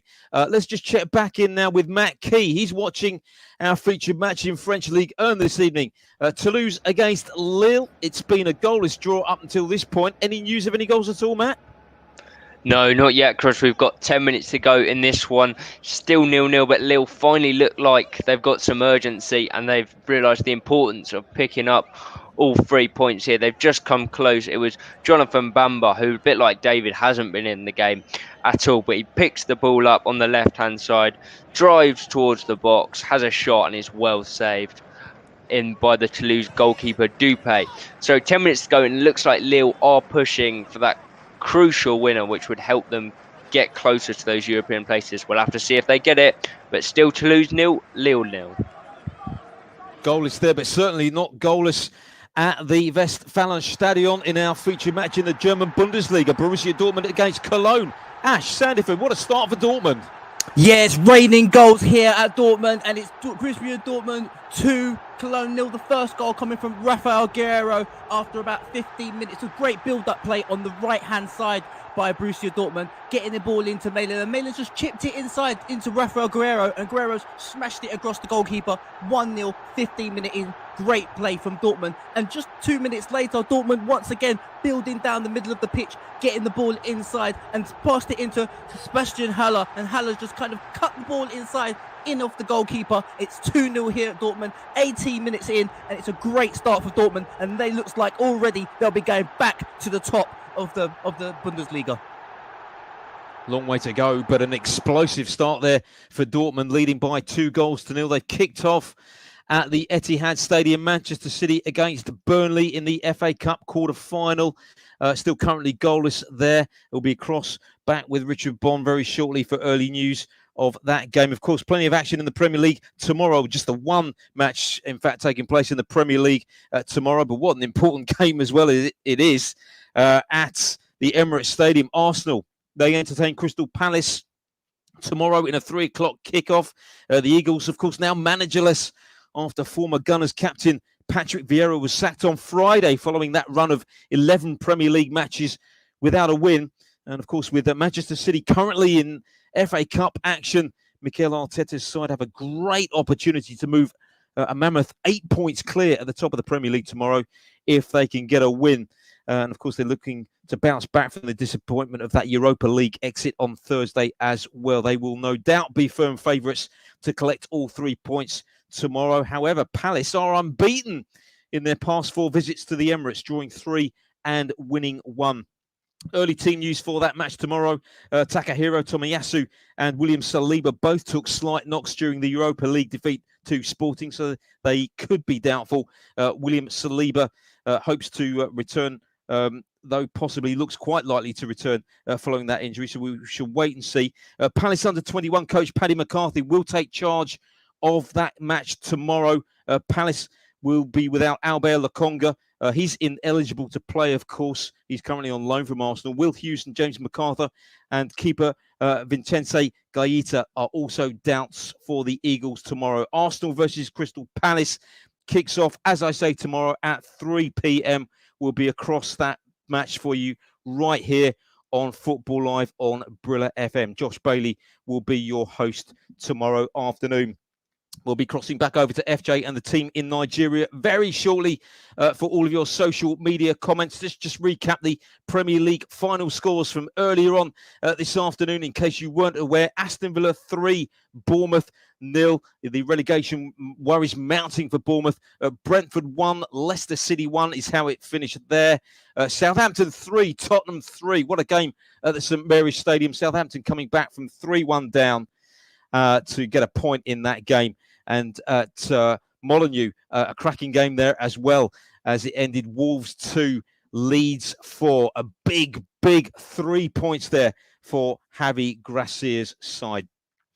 Okay, well, it's that point of the time, that time of the program once again, rather, that we head back to FJ and our colleagues in Nigeria for all of your social media comments on all the action that's taking place today in the Premier League and around Europe. And we'll be back in a few minutes' time.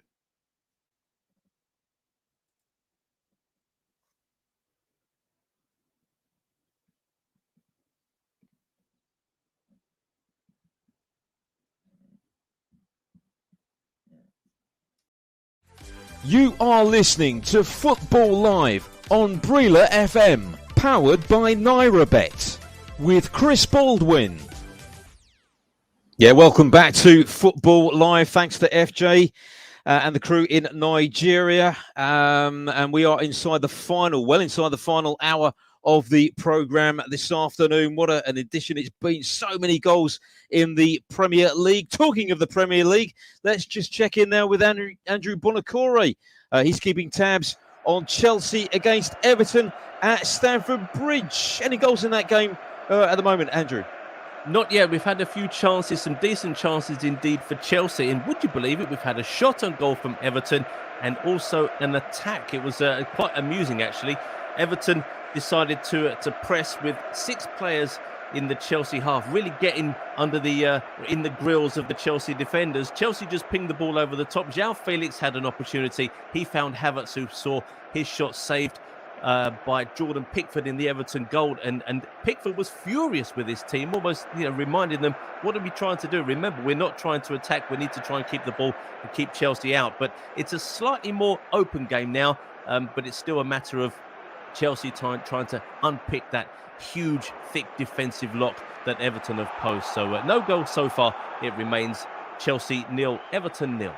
Andrew, a little bit of inconsistency around Everton's form since Sean Dyche took over a few weeks ago, but he's got 3 victories under his belt, of course, and importantly, they are picking up points against the teams around them, and of course, that will be crucial to their Premier League survival. I think that's the massive factor, Chris. And to be honest, I think this season with so many teams, I think it's 9 teams that are in and around the danger zone. Teams are swapping places with a win. They're going up 4, 5, 6 places, and Everton can make a massive leap away from that danger zone with the win today. Not that they've shown much intent of trying to get all 3 points, but I think they'll probably find that a win here and there, if they can win maybe 1 in 3, if they can just keep the number of defeats down to 1 in 3, I think they might be okay, because I don't think this season you're going to need as many as 40, 41, 42 points to stay up. I think Sean Dyche's approach is, let's keep things tight. Let's not worry too much about what happens away from Goodison Park, but when we're in our own backyard, we'll give it absolutely everything. And that's the approach that so far has been bringing them wins. But they're not used to winning many games. They haven't won 2 games in a row for almost a year, that incredible run towards the end of last season. And I can't see them winning today, but I think they just need to get maybe 1 win in 3, pick up bits and pieces here and there. And as you say, the key factor is to pick up points against the teams around you and just kind of push them down a little bit further while you get your head above water. And that so far seems to be working for Everton and Sean Dyche. Approaching the half-hour mark then at Stamford Bridge, it remains goalless. Chelsea 0, Everton 0. FA Cup quarter-final action, of course, at the Etihad Stadium. Manchester City against Burnley. Let's get an update on that game from Richard Bond. Yes, it's Manchester City 0, Burnley 0. We've had about 15 minutes gone here, and it's been all Manchester City so far, as you'd expect, having a lot of possession in the offensive play. Burnley, very interestingly, are tried to play quite a high pressing game, so that their strikers are really closing in on that back 3 which City have put up today of Laporte, Diaz and Kyle Walker. When City have had the ball, Walker has tried to get quite high up on the right hand side to support Mahrez, and we've seen quite a good slick intricate move really, which saw Walker find a bit of space. He tried to cut it back, but it was intercepted before the ball really got free for Haaland. Not really many shots of note as such from City, as Burnley looked quite resolute when they've set their stall out well. We've seen a bit of a pop from Rodri, really. He had a shot from about 20 yards, just deflected wide. Other than that, though, Burnley holding firm, and it's been quite a good start for the visitors here, despite City having a lot of the ball. I think they've had about 8% possession. But good signs really for a good contest in this one. But it's about 15 minutes gone here. Manchester City 0, Burnley 0. NairaBet, better than ever.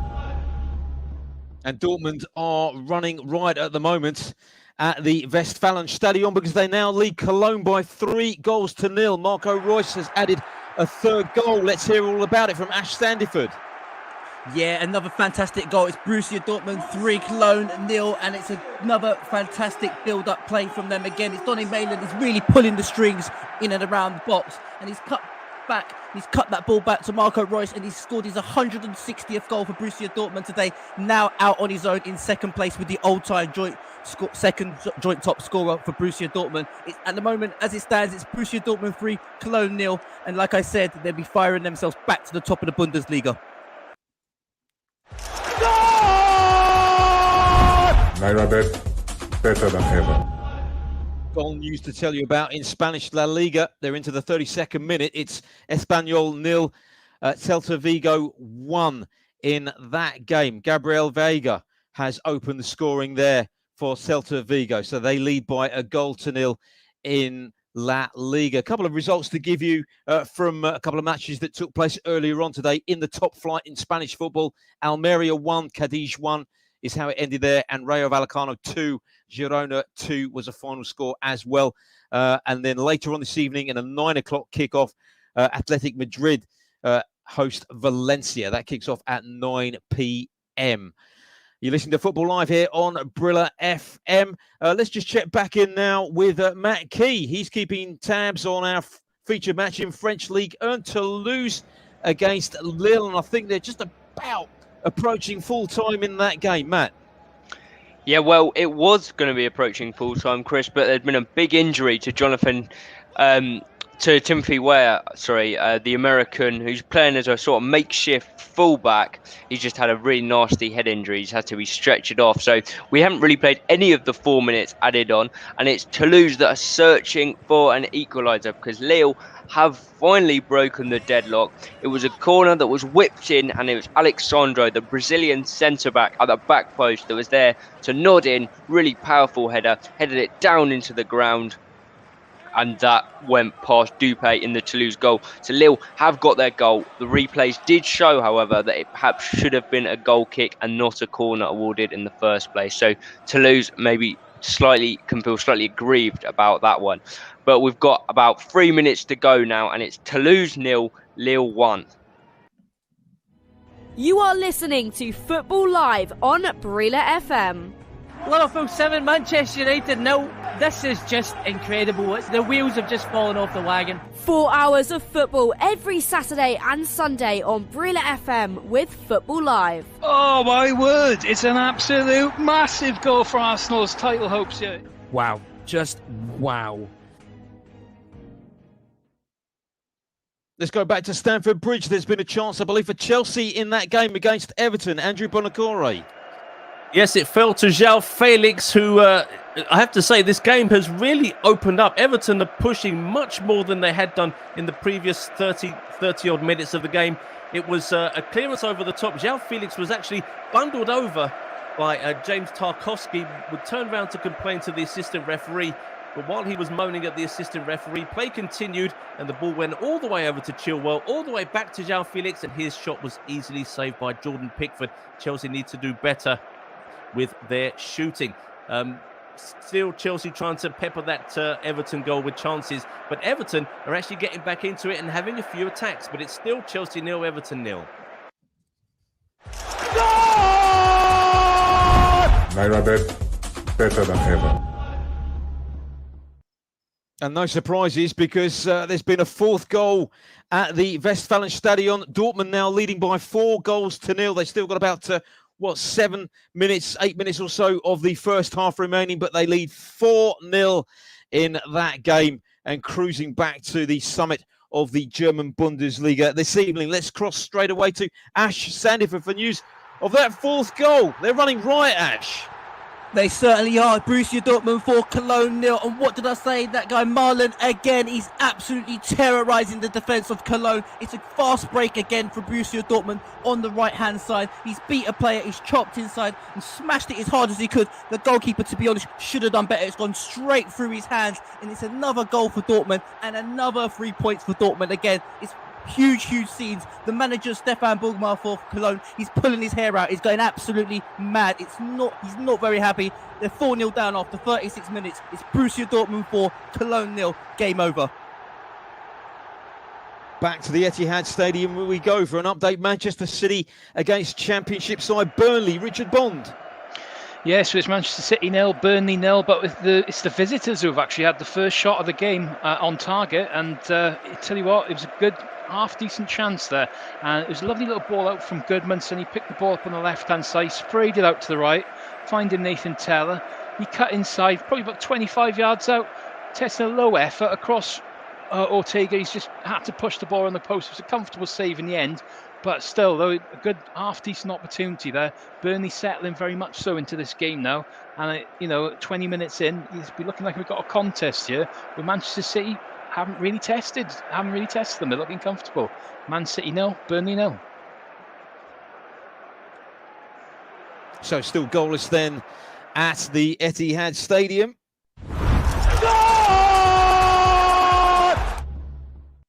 And finally, there has been a goal in our featured match in French League 1. Toulouse against Lille. In fact, there's been a further goal because, of course, Lille were a goal to the good. Which way is this one gone? Matt Key. It's another goal for Lille, and it is game, set, and match. Here in France is a terrible mistake from the Toulouse defender. He slipped over and he's played in Jonathan Bamba. He's got options to his left. He doesn't take them. He absolutely smashes it past Dupé in the Toulouse goal. He runs off, wild celebrations on the Lille bench. They're going to take all 3 points and stop some of their away woes. It's Toulouse 0, Lille 2. And we were mentioning before, Matt, that Lille don't really travel too well, or haven't picked up too many points on the road this season. But it would put them in the frame for the European qualification spots this season. Absolutely. I think this is a massive momentum boost for them. Obviously, it was a really tight game. A lot of the way, it's taken them a long time, 85 minutes to break the deadlock. There was then that massive amount of injury time. In the end, we've played 111 minutes, but they've managed to get the win. That late goal will do a lot for their confidence, and as you say, last stretch of the season, they can get into the European places.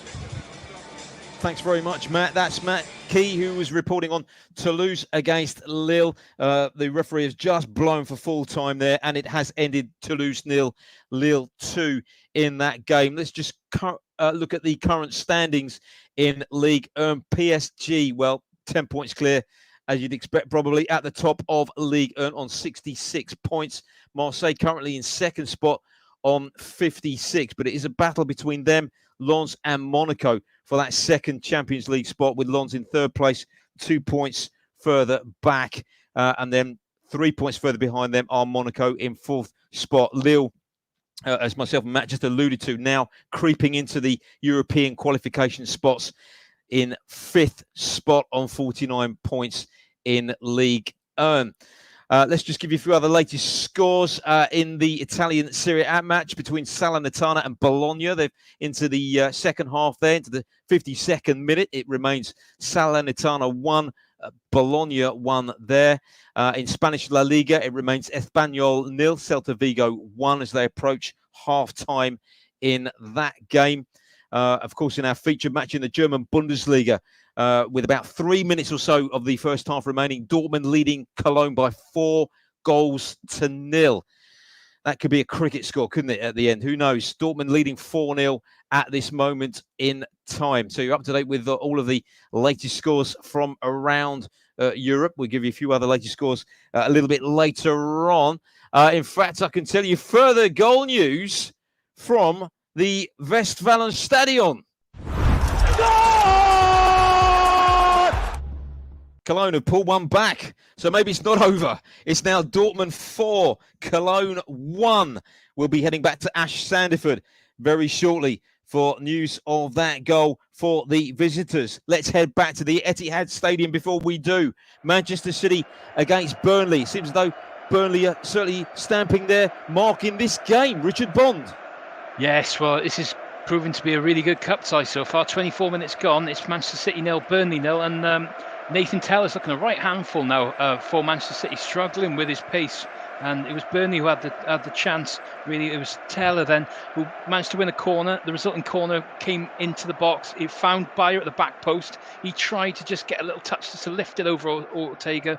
Couldn't quite get it over, and the keeper gathered. Couldn't really get a good contact on it, but threatening signs there. City frustrated. We've just seen Kyle Walker just raking through the back of Zaroury in frustration, as they're not really, the game isn't going as they want to. They're not getting it their own way, and they're not creating the chances. Some of the tackles are starting to get quite meaty in general here. We see Burnley putting themselves about, and they're not letting City rest on the ball. 25 minutes gone here. Manchester City 0, Burnley 0.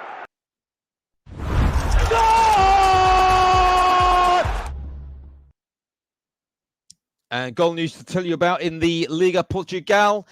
I can tell you that there's been a goal in the match between Benfica and Vitória Guimarães, and Benfica lead by 1-0 in that game into the 14th minute.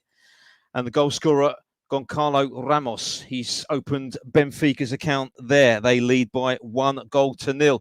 Let's get news of that goal for Cologne in our featured match in the Bundesliga at Dortmund. Ash Sandiford. Yeah, and they pulled one back. It's Borussia Dortmund 4, Cologne 1. It's a nice bit of build-up play, to be honest with you. They really are trying. They carry on pressing, considering they were 4-0 down. And Cologne have gone down on the right-hand side, and it's David Kell. He's just kind of clipped the ball across the goalkeeper. The goalkeeper's parried it out. He probably should have saved it, to be honest with you, and he's just tucked it back in to an empty net. So it's 4-1 here at the stadium here. It's Borussia Dortmund 4, Cologne 1, 43 minutes in. Cologne with an absolute mountain to climb, though, still trailing there 4-1 in the German Bundesliga.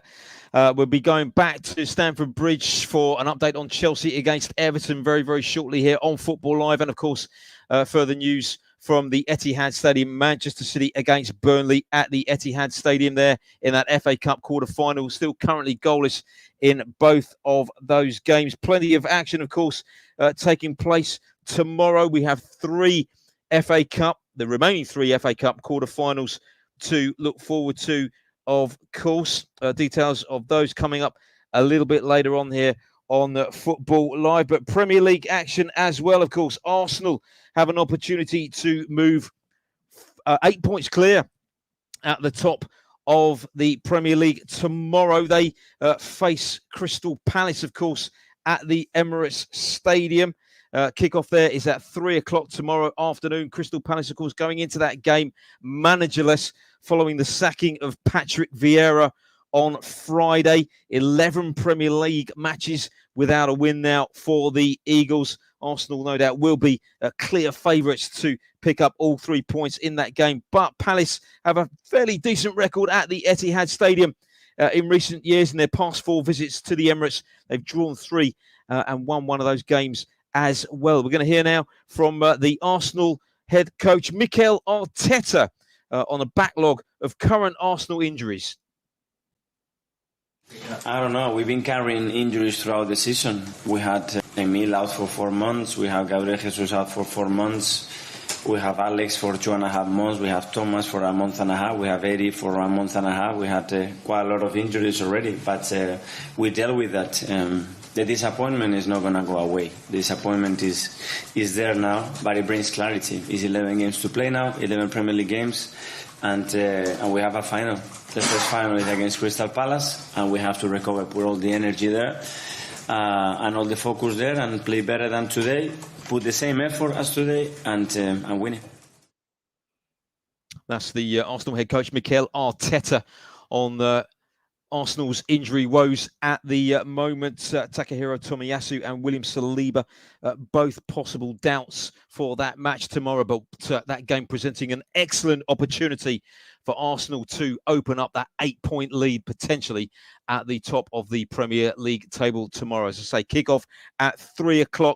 We will be across that game for you here on Football Live, where, of course, your host will be Josh Bailey.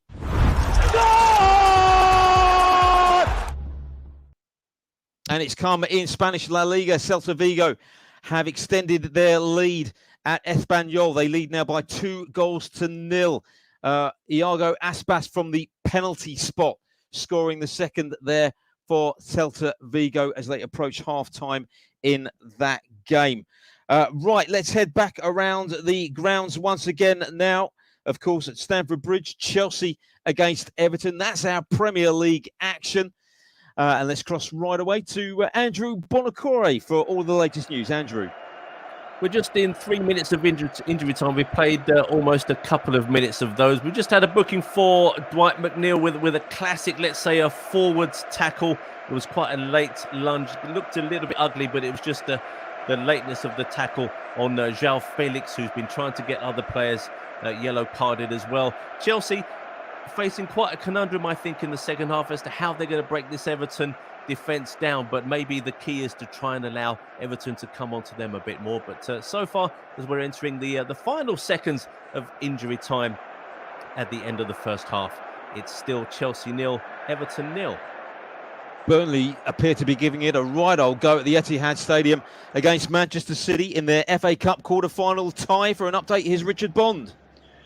Yes, it's still Manchester City 0, Burnley 0 with just over half an hour gone here. And like you say, Burnley have been very good today, very workmanlike in their play, and they've hassled City off the ball a lot. City have had a little bit more play in the last sort of few minutes, and they've tried to get a little bit of balls into the box. Haaland did win a header, but he could only, under pressure, really head it sort of not towards goal, but just to wade it across the face.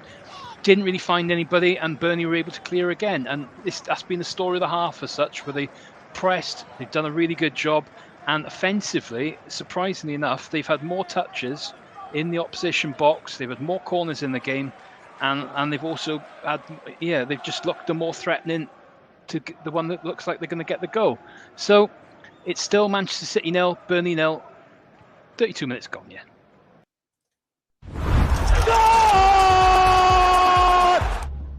Deadlock has been broken at the Etihad Stadium. Manchester City 1, Burnley 0 is the latest score there. So City have taken the lead against their championship opponents with a goal there scored by none other than a certain Mr. Erling Haaland. He's done it again. He's broken the deadlock in the 32nd minute. Manchester City 1, Burnley 0. We'll be getting news of that goal from Richard Bond, and also a half-time report on Chelsea against Everton from Andrew Bonacore very, very shortly, where at half-time it is 0-0. You're listening to Football Live here on Brilla FM. Have your say on today's action and interact with Brilla FM on Twitter at Brilla FM 889, on Facebook at 889 Brilla FM, and on Instagram Brilla FM 889. You are listening to Football Live on Brilla FM. Liverpool 7, Manchester United 0. This is just incredible. The wheels have just fallen off the wagon. 4 hours of football every Saturday and Sunday on Brilla FM with Football Live. Oh my word, it's an absolute massive goal for Arsenal's title hopes here. Wow, just wow. You are listening to Football Live. Today's show is powered by Hollandia Chivita and our official betting partner, NairaBet. Place a bet that contains a pre-match selection from the Torino vs Napoli match this Sunday with a minimum stake of 500 Naira and get a 500 Naira free bet for every goal Osimhen scores. For more information, head over to www.nairabet.com/promotions or follow us on Twitter at NairaBet. NairaBet, bet with the best. Coming up on Football Live on Brilla FM. On tomorrow afternoon's show, can Arsenal go 8 points clear at the top of the Premier League when they take on Crystal Palace at the Emirates? Manchester United go head-to-head with Fulham for a place in the FA Cup semi-finals. Napoli and Victor Osimhen head to Torino. Oh, and don't forget the Derby della Capitale as Lazio take on Roma in Italy. Also in action, PSG, Bayern Munich and Villarreal. They're all featured on the show tomorrow afternoon. Join Josh Bailey and his team of reporters from 3 o'clock in the afternoon on Football Live right here on Brilla FM. That's all to come tomorrow. Back to today. And I can tell you further goal news coming in from the Etihad Stadium.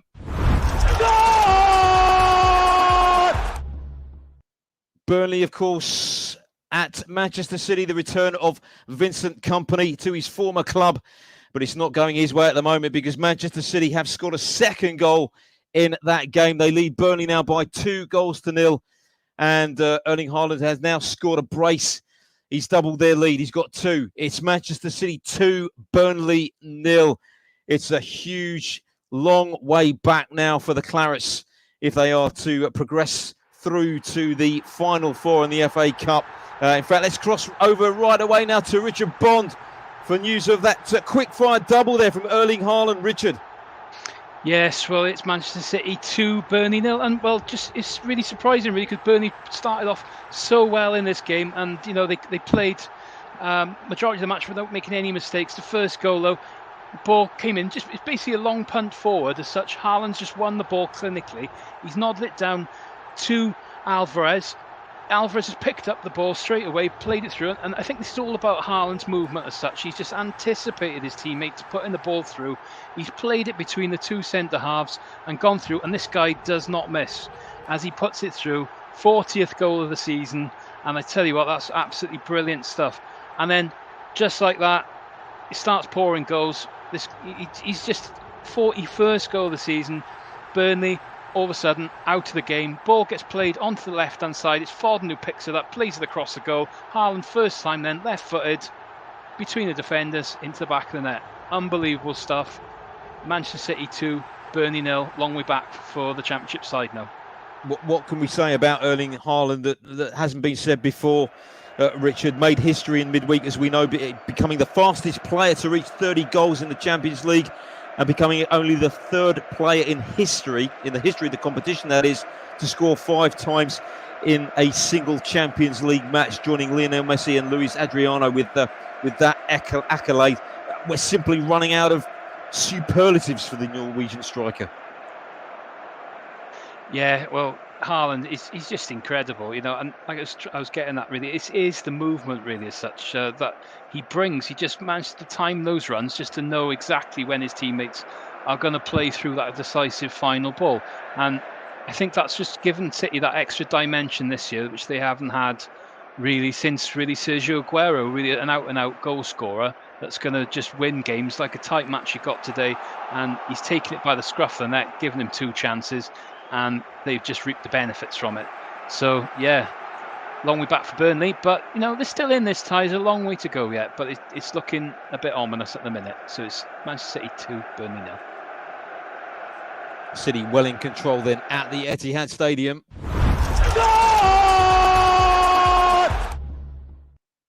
In Italian Serie A, Salernitana have scored there to lead by 2-1. They've retaken the lead against Bologna. Salernitana 2, Bologna 1. Let's get a half-time report from Stamford Bridge. Chelsea against Everton. Andrew Bonacore.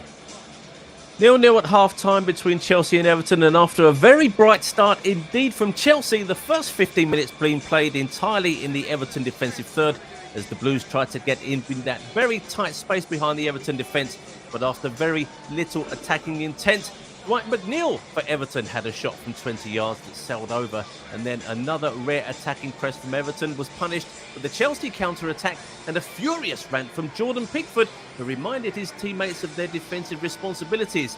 Chelsea's best chances have been from corners, especially a free header where Kai Havertz should have scored, but so far Everton's approach is working. They've kept Chelsea out, and if they can string this out for the second half, they'll consider this a job very well done. Graham Potter has a tactical job on his hands. How is he going to get through this Everton wall? Half-time at Stamford Bridge. It's Chelsea 0, Everton 0.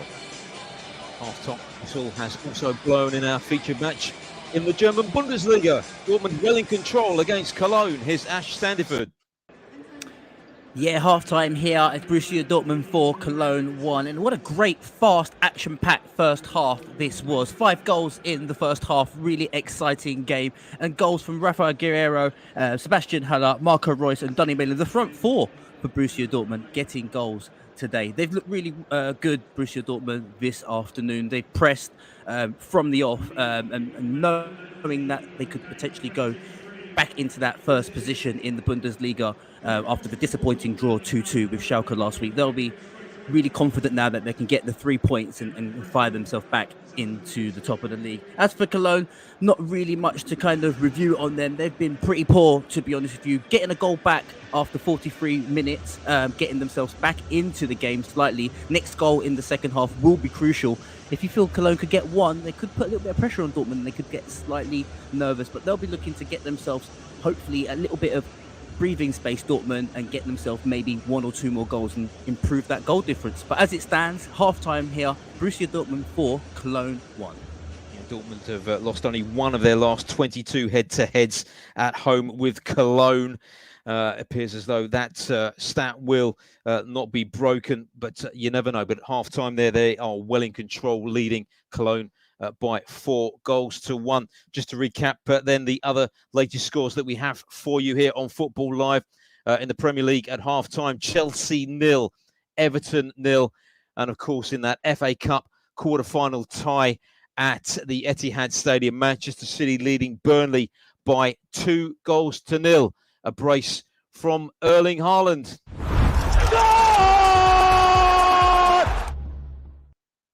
In the top flights in Portugal, Liga Portugal, Benfica have scored a second. They've extended their lead. They now lead by 2-0 against Vitória Guimarães.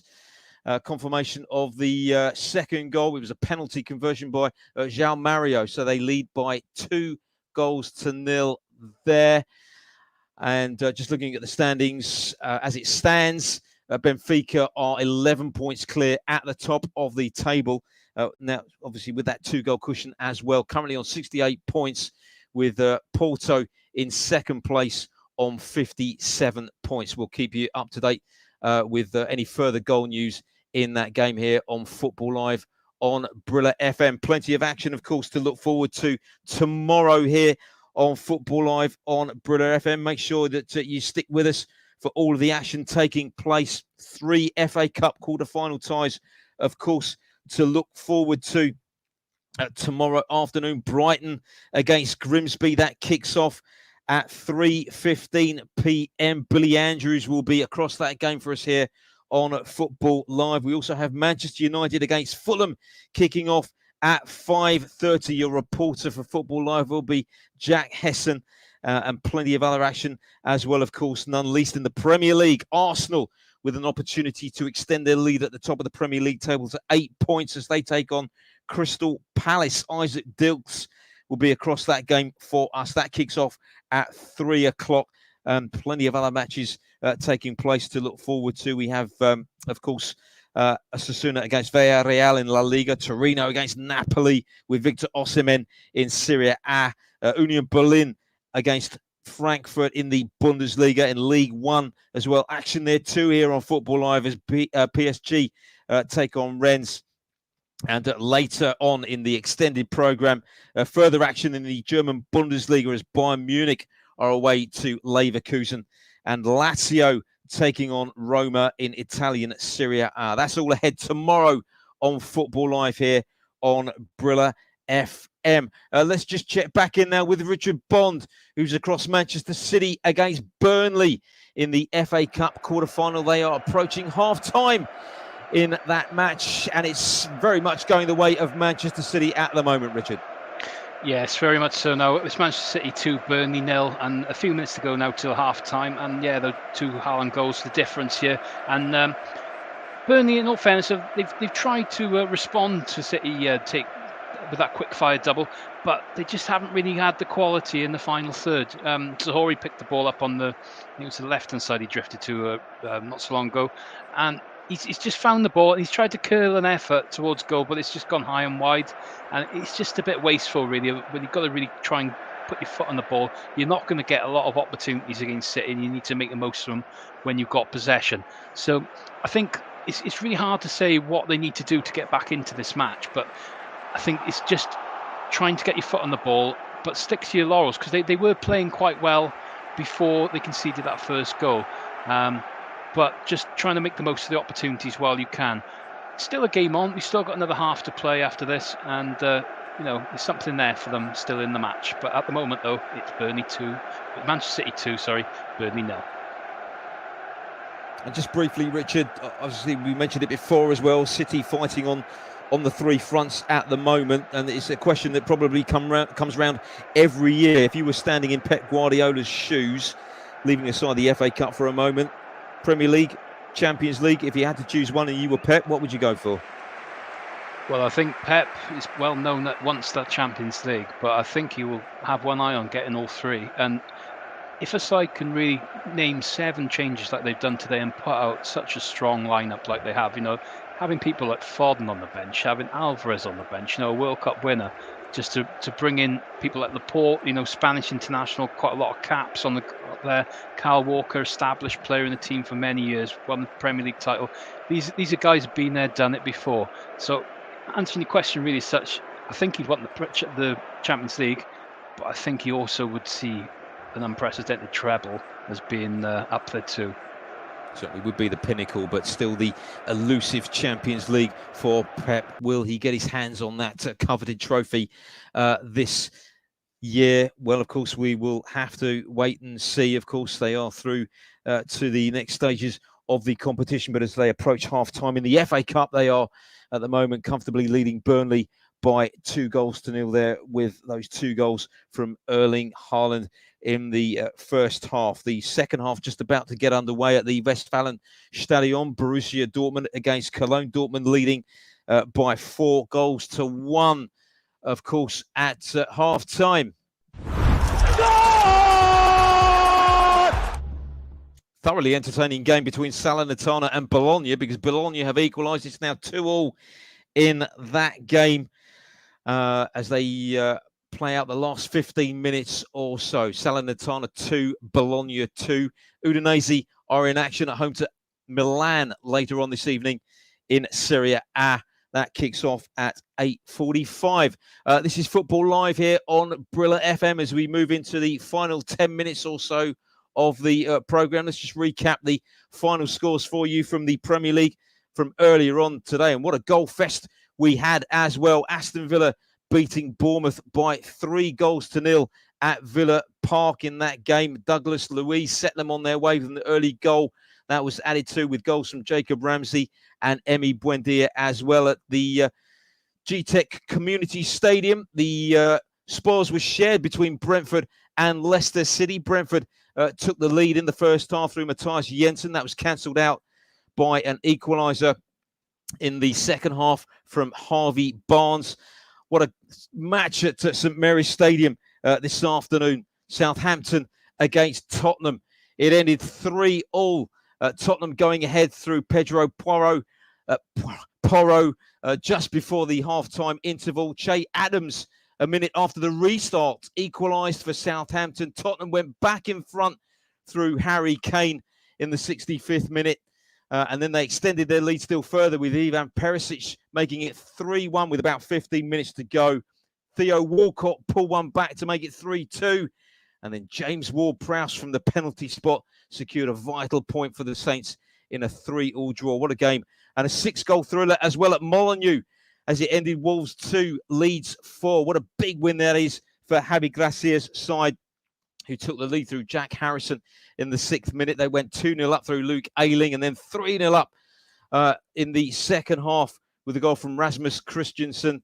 But it was then Wolverhampton Wanderers who pulled it back with goals from Johnny and also a second goal from Matthias Cunha.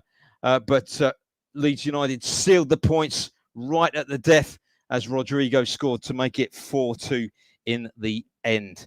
I can tell you that there's been a further goal in the Liga Portugal. Benfica cruising to victory. They now lead 3-0 against Vitória Guimarães with about 7 minutes or so remaining in that game. João Mario scoring his second goal of that game. 3-0 Benfica lead there. They are just about to get underway for the start of the second half. Chelsea against Everton. In fact, they are underway. They're about 3 minutes into the second half there. Let's get an update on the early exchanges in the second period from Andrew Bunacore. Much more open start to the second half than we had in the first half. Everton seems to be pressing a little bit further up the field, dare I say, but Chelsea still trying to get behind that midfield and defensive press, I think we might have a slightly more entertaining and slightly more even game in the second half than we had in the first half. But so far, any opportunities have come to Chelsea. Chilwell about to take a corner for the Blues, but no changes for either side. Alex Iwobi seems to have gone a little bit more central, which I think would be a good idea. If they can ping the ball over the top for him to use his pace and run onto Everton, might actually get something from this game in terms of goals. But so far, they're turning to defensive duties, and with a couple of minutes gone in the second half, it's still Chelsea 0, Everton 0. Andrew, just briefly, reports in the week of rumours that Romelu Lukaku could be set to for a return to West London. Of course, he's had a disappointing loan spell with Inter. Does he have a long-term future at Stamford Bridge, do you think? I really wonder whether he has any long-term future anywhere. He's been pretty poor. I mean, I've seen him on several occasions in Italy, and even the Inter Milan fans are starting to get on his back. He's an absolute shadow of the player that Inter Milan had 2 seasons ago that helped them win Serie A, win them the Scudetto. So strong and with such a powerful and dominant contribution to Inter Milan's Scudetto winning season. Inter Milan don't want him to stay. Chelsea don't want him back, but he's a Chelsea player, so he's going to have to come back to West London. But it's going to be interesting to see where he ends up. I think he's going to struggle to find a real top-line club. Something's gone wrong with Romelu Lukaku, and I really don't know where it is. But yeah, he'll have to come back to Chelsea.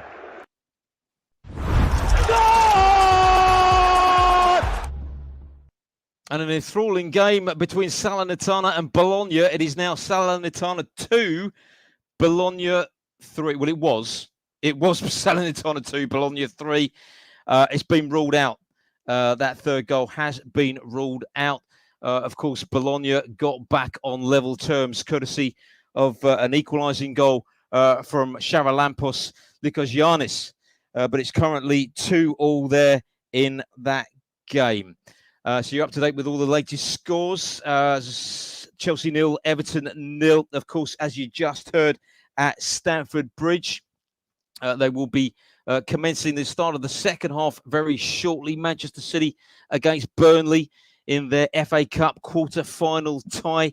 Erling Haaland with both of the goals in the first half there for Manchester City. I lost count of the number of goals he scored now this season. Quite incredible. But Manchester City at the moment heading towards the last 4 in the competition. Let's just give you a few final scores from earlier on today in today's action. We've mentioned, of course, the final scores in the Premier League matches from earlier on this afternoon in the Championship. Blackpool 1, Coventry 4, Middlesbrough 4, Preston 0, Millwall 0, Huddersfield 1, QPR 0, Birmingham 1, Reading 1, Hull 1, Rotherham 0, Cardiff 1. That match was abandoned due to rain. Stoke 0, Norwich 0, Sunderland 1, Luton 1, and Watford 1, Wigan 1. They are all full-time scores for you in the Championship. And full-time scores from the Scottish Premiership from earlier on today. Motherwell 2, Rangers 4, Aberdeen 3, Hearts 0, Celtic 3, Hibs 1, Dundee United 1, St Mirren 1, Kilmarnock 1, St Johnstone 1, and Livingston 2, Ross County 1. Right, let's just check back in now with the matches that are currently in progress. Let's head back to, first of all, the match that we are featuring at the moment in the German Bundesliga. Dortmund against Cologne. They played, I think, about 8 minutes or so of the second half in that game. Any further goal news, Ash Standiford? Yeah, that's right. About 52, 53 minutes in. It's currently still Borussia Dortmund 4, Cologne 0. Very steady in the start of this second half. Dortmund really dictating play, keeping the ball really well. Rafael Guerreiro's coming in off the left and popping into the middle of the field and linking up really well with Jude Bellingham. So, to be honest with you, the way how Dortmund are playing in this game now, they're just really winding down the clock, even though so early in the game. They just want to keep the ball now, stay injury-free, and just take these 3 points back home and get back to the top of the top of the Bundesliga. So currently, as it stands, 53 minutes in, it's Borussia Dortmund 4, Cologne 1.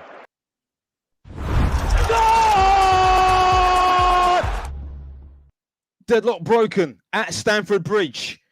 Chelsea 1, Everton 0. João Felix scoring for Chelsea into the second half there in the 52nd minute. Let's cross over to Andrew Bonacore for news of that opening goal for the Blues. Andrew. Goal for João Felix, who puts Chelsea 1 goal to the good against Everton after all the attempts on goal that Chelsea have had, after all the effort they've put in to try to get behind that Everton defence and midfield. A scrappy goal as the ball found its way to the edge of the box. João Felix tried with his left foot, didn't hit the ball cleanly, but it was just enough to squeeze the ball inside the far post, in between the post and the fingers of Jordan Pickford in the Everton goal. So Everton have been breached. Chelsea have finally broken the back of this Everton defence. It's Chelsea 1, Everton 0 from João Felix.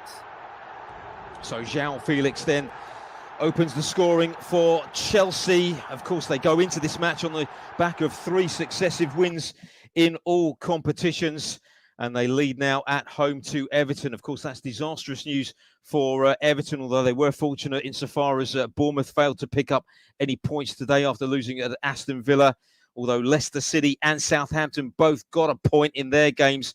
Leicester, of course, with a 1-1 draw at Brentford. Southampton, of course, coming back from 3-1 down at home to Tottenham to get a point in that game. A terrific comeback there for the Saints, who are still, however, rooted to the foot of the Premier League table and 2 points away from safety at the moment. Everton, as it stands currently, in 17th place on 25 points, just 1 point clear of the drop. But it's looking so tight at the bottom of the table there. Just 4 points separating 12th place Crystal Palace, who are, of course, in action at Arsenal tomorrow, and Southampton. Let's just check in for the final time with Richard Bond. Manchester City against Burnley. I think they should be coming out for the start of the second half very shortly in that game. Richard, can you see any way back at all into this game for Burnley? Well, they've still got a chance. It's a 2-goal margin. City were very dominant in the end in that first half after really showing moments of clinical play. But Burnley have still got a bit of fight in them. I'm sure if they can get one back early doors in the second period, they can come on and try and get back into the match. At the moment, though, City very comfortable, and it looks very much like they're going to be in the hat for that semi-final draw. But you never know in football. This is Football Live, and anything can happen. It's Manchester City 2, Burnley 0, just about to come out for the second half. Yep, certainly seems that way. The 3 remaining quarter-final ties, of course, take place tomorrow afternoon. We have 2 of them here for you on Football Live on Brilla FM. So Chelsea currently leading at home to Everton in the Premier League by 1-0. João Felix with the goal for Chelsea, and you just heard Manchester City 2, Burnley 0, the latest score from the Etihad Stadium. That is just about it from us here on Football Live this afternoon. It's been a pulsating afternoon's football. Hope you've enjoyed the programme. We'll be back tomorrow. As I say, you'll be in the company of Josh Bailey, who will be your host tomorrow afternoon here on Football Live. But right now, we hand you back to the team in Nigeria. A very good evening to you. Today's show was produced by John Kane and powered by Hollandia Civita and our official betting partner, NairaBet.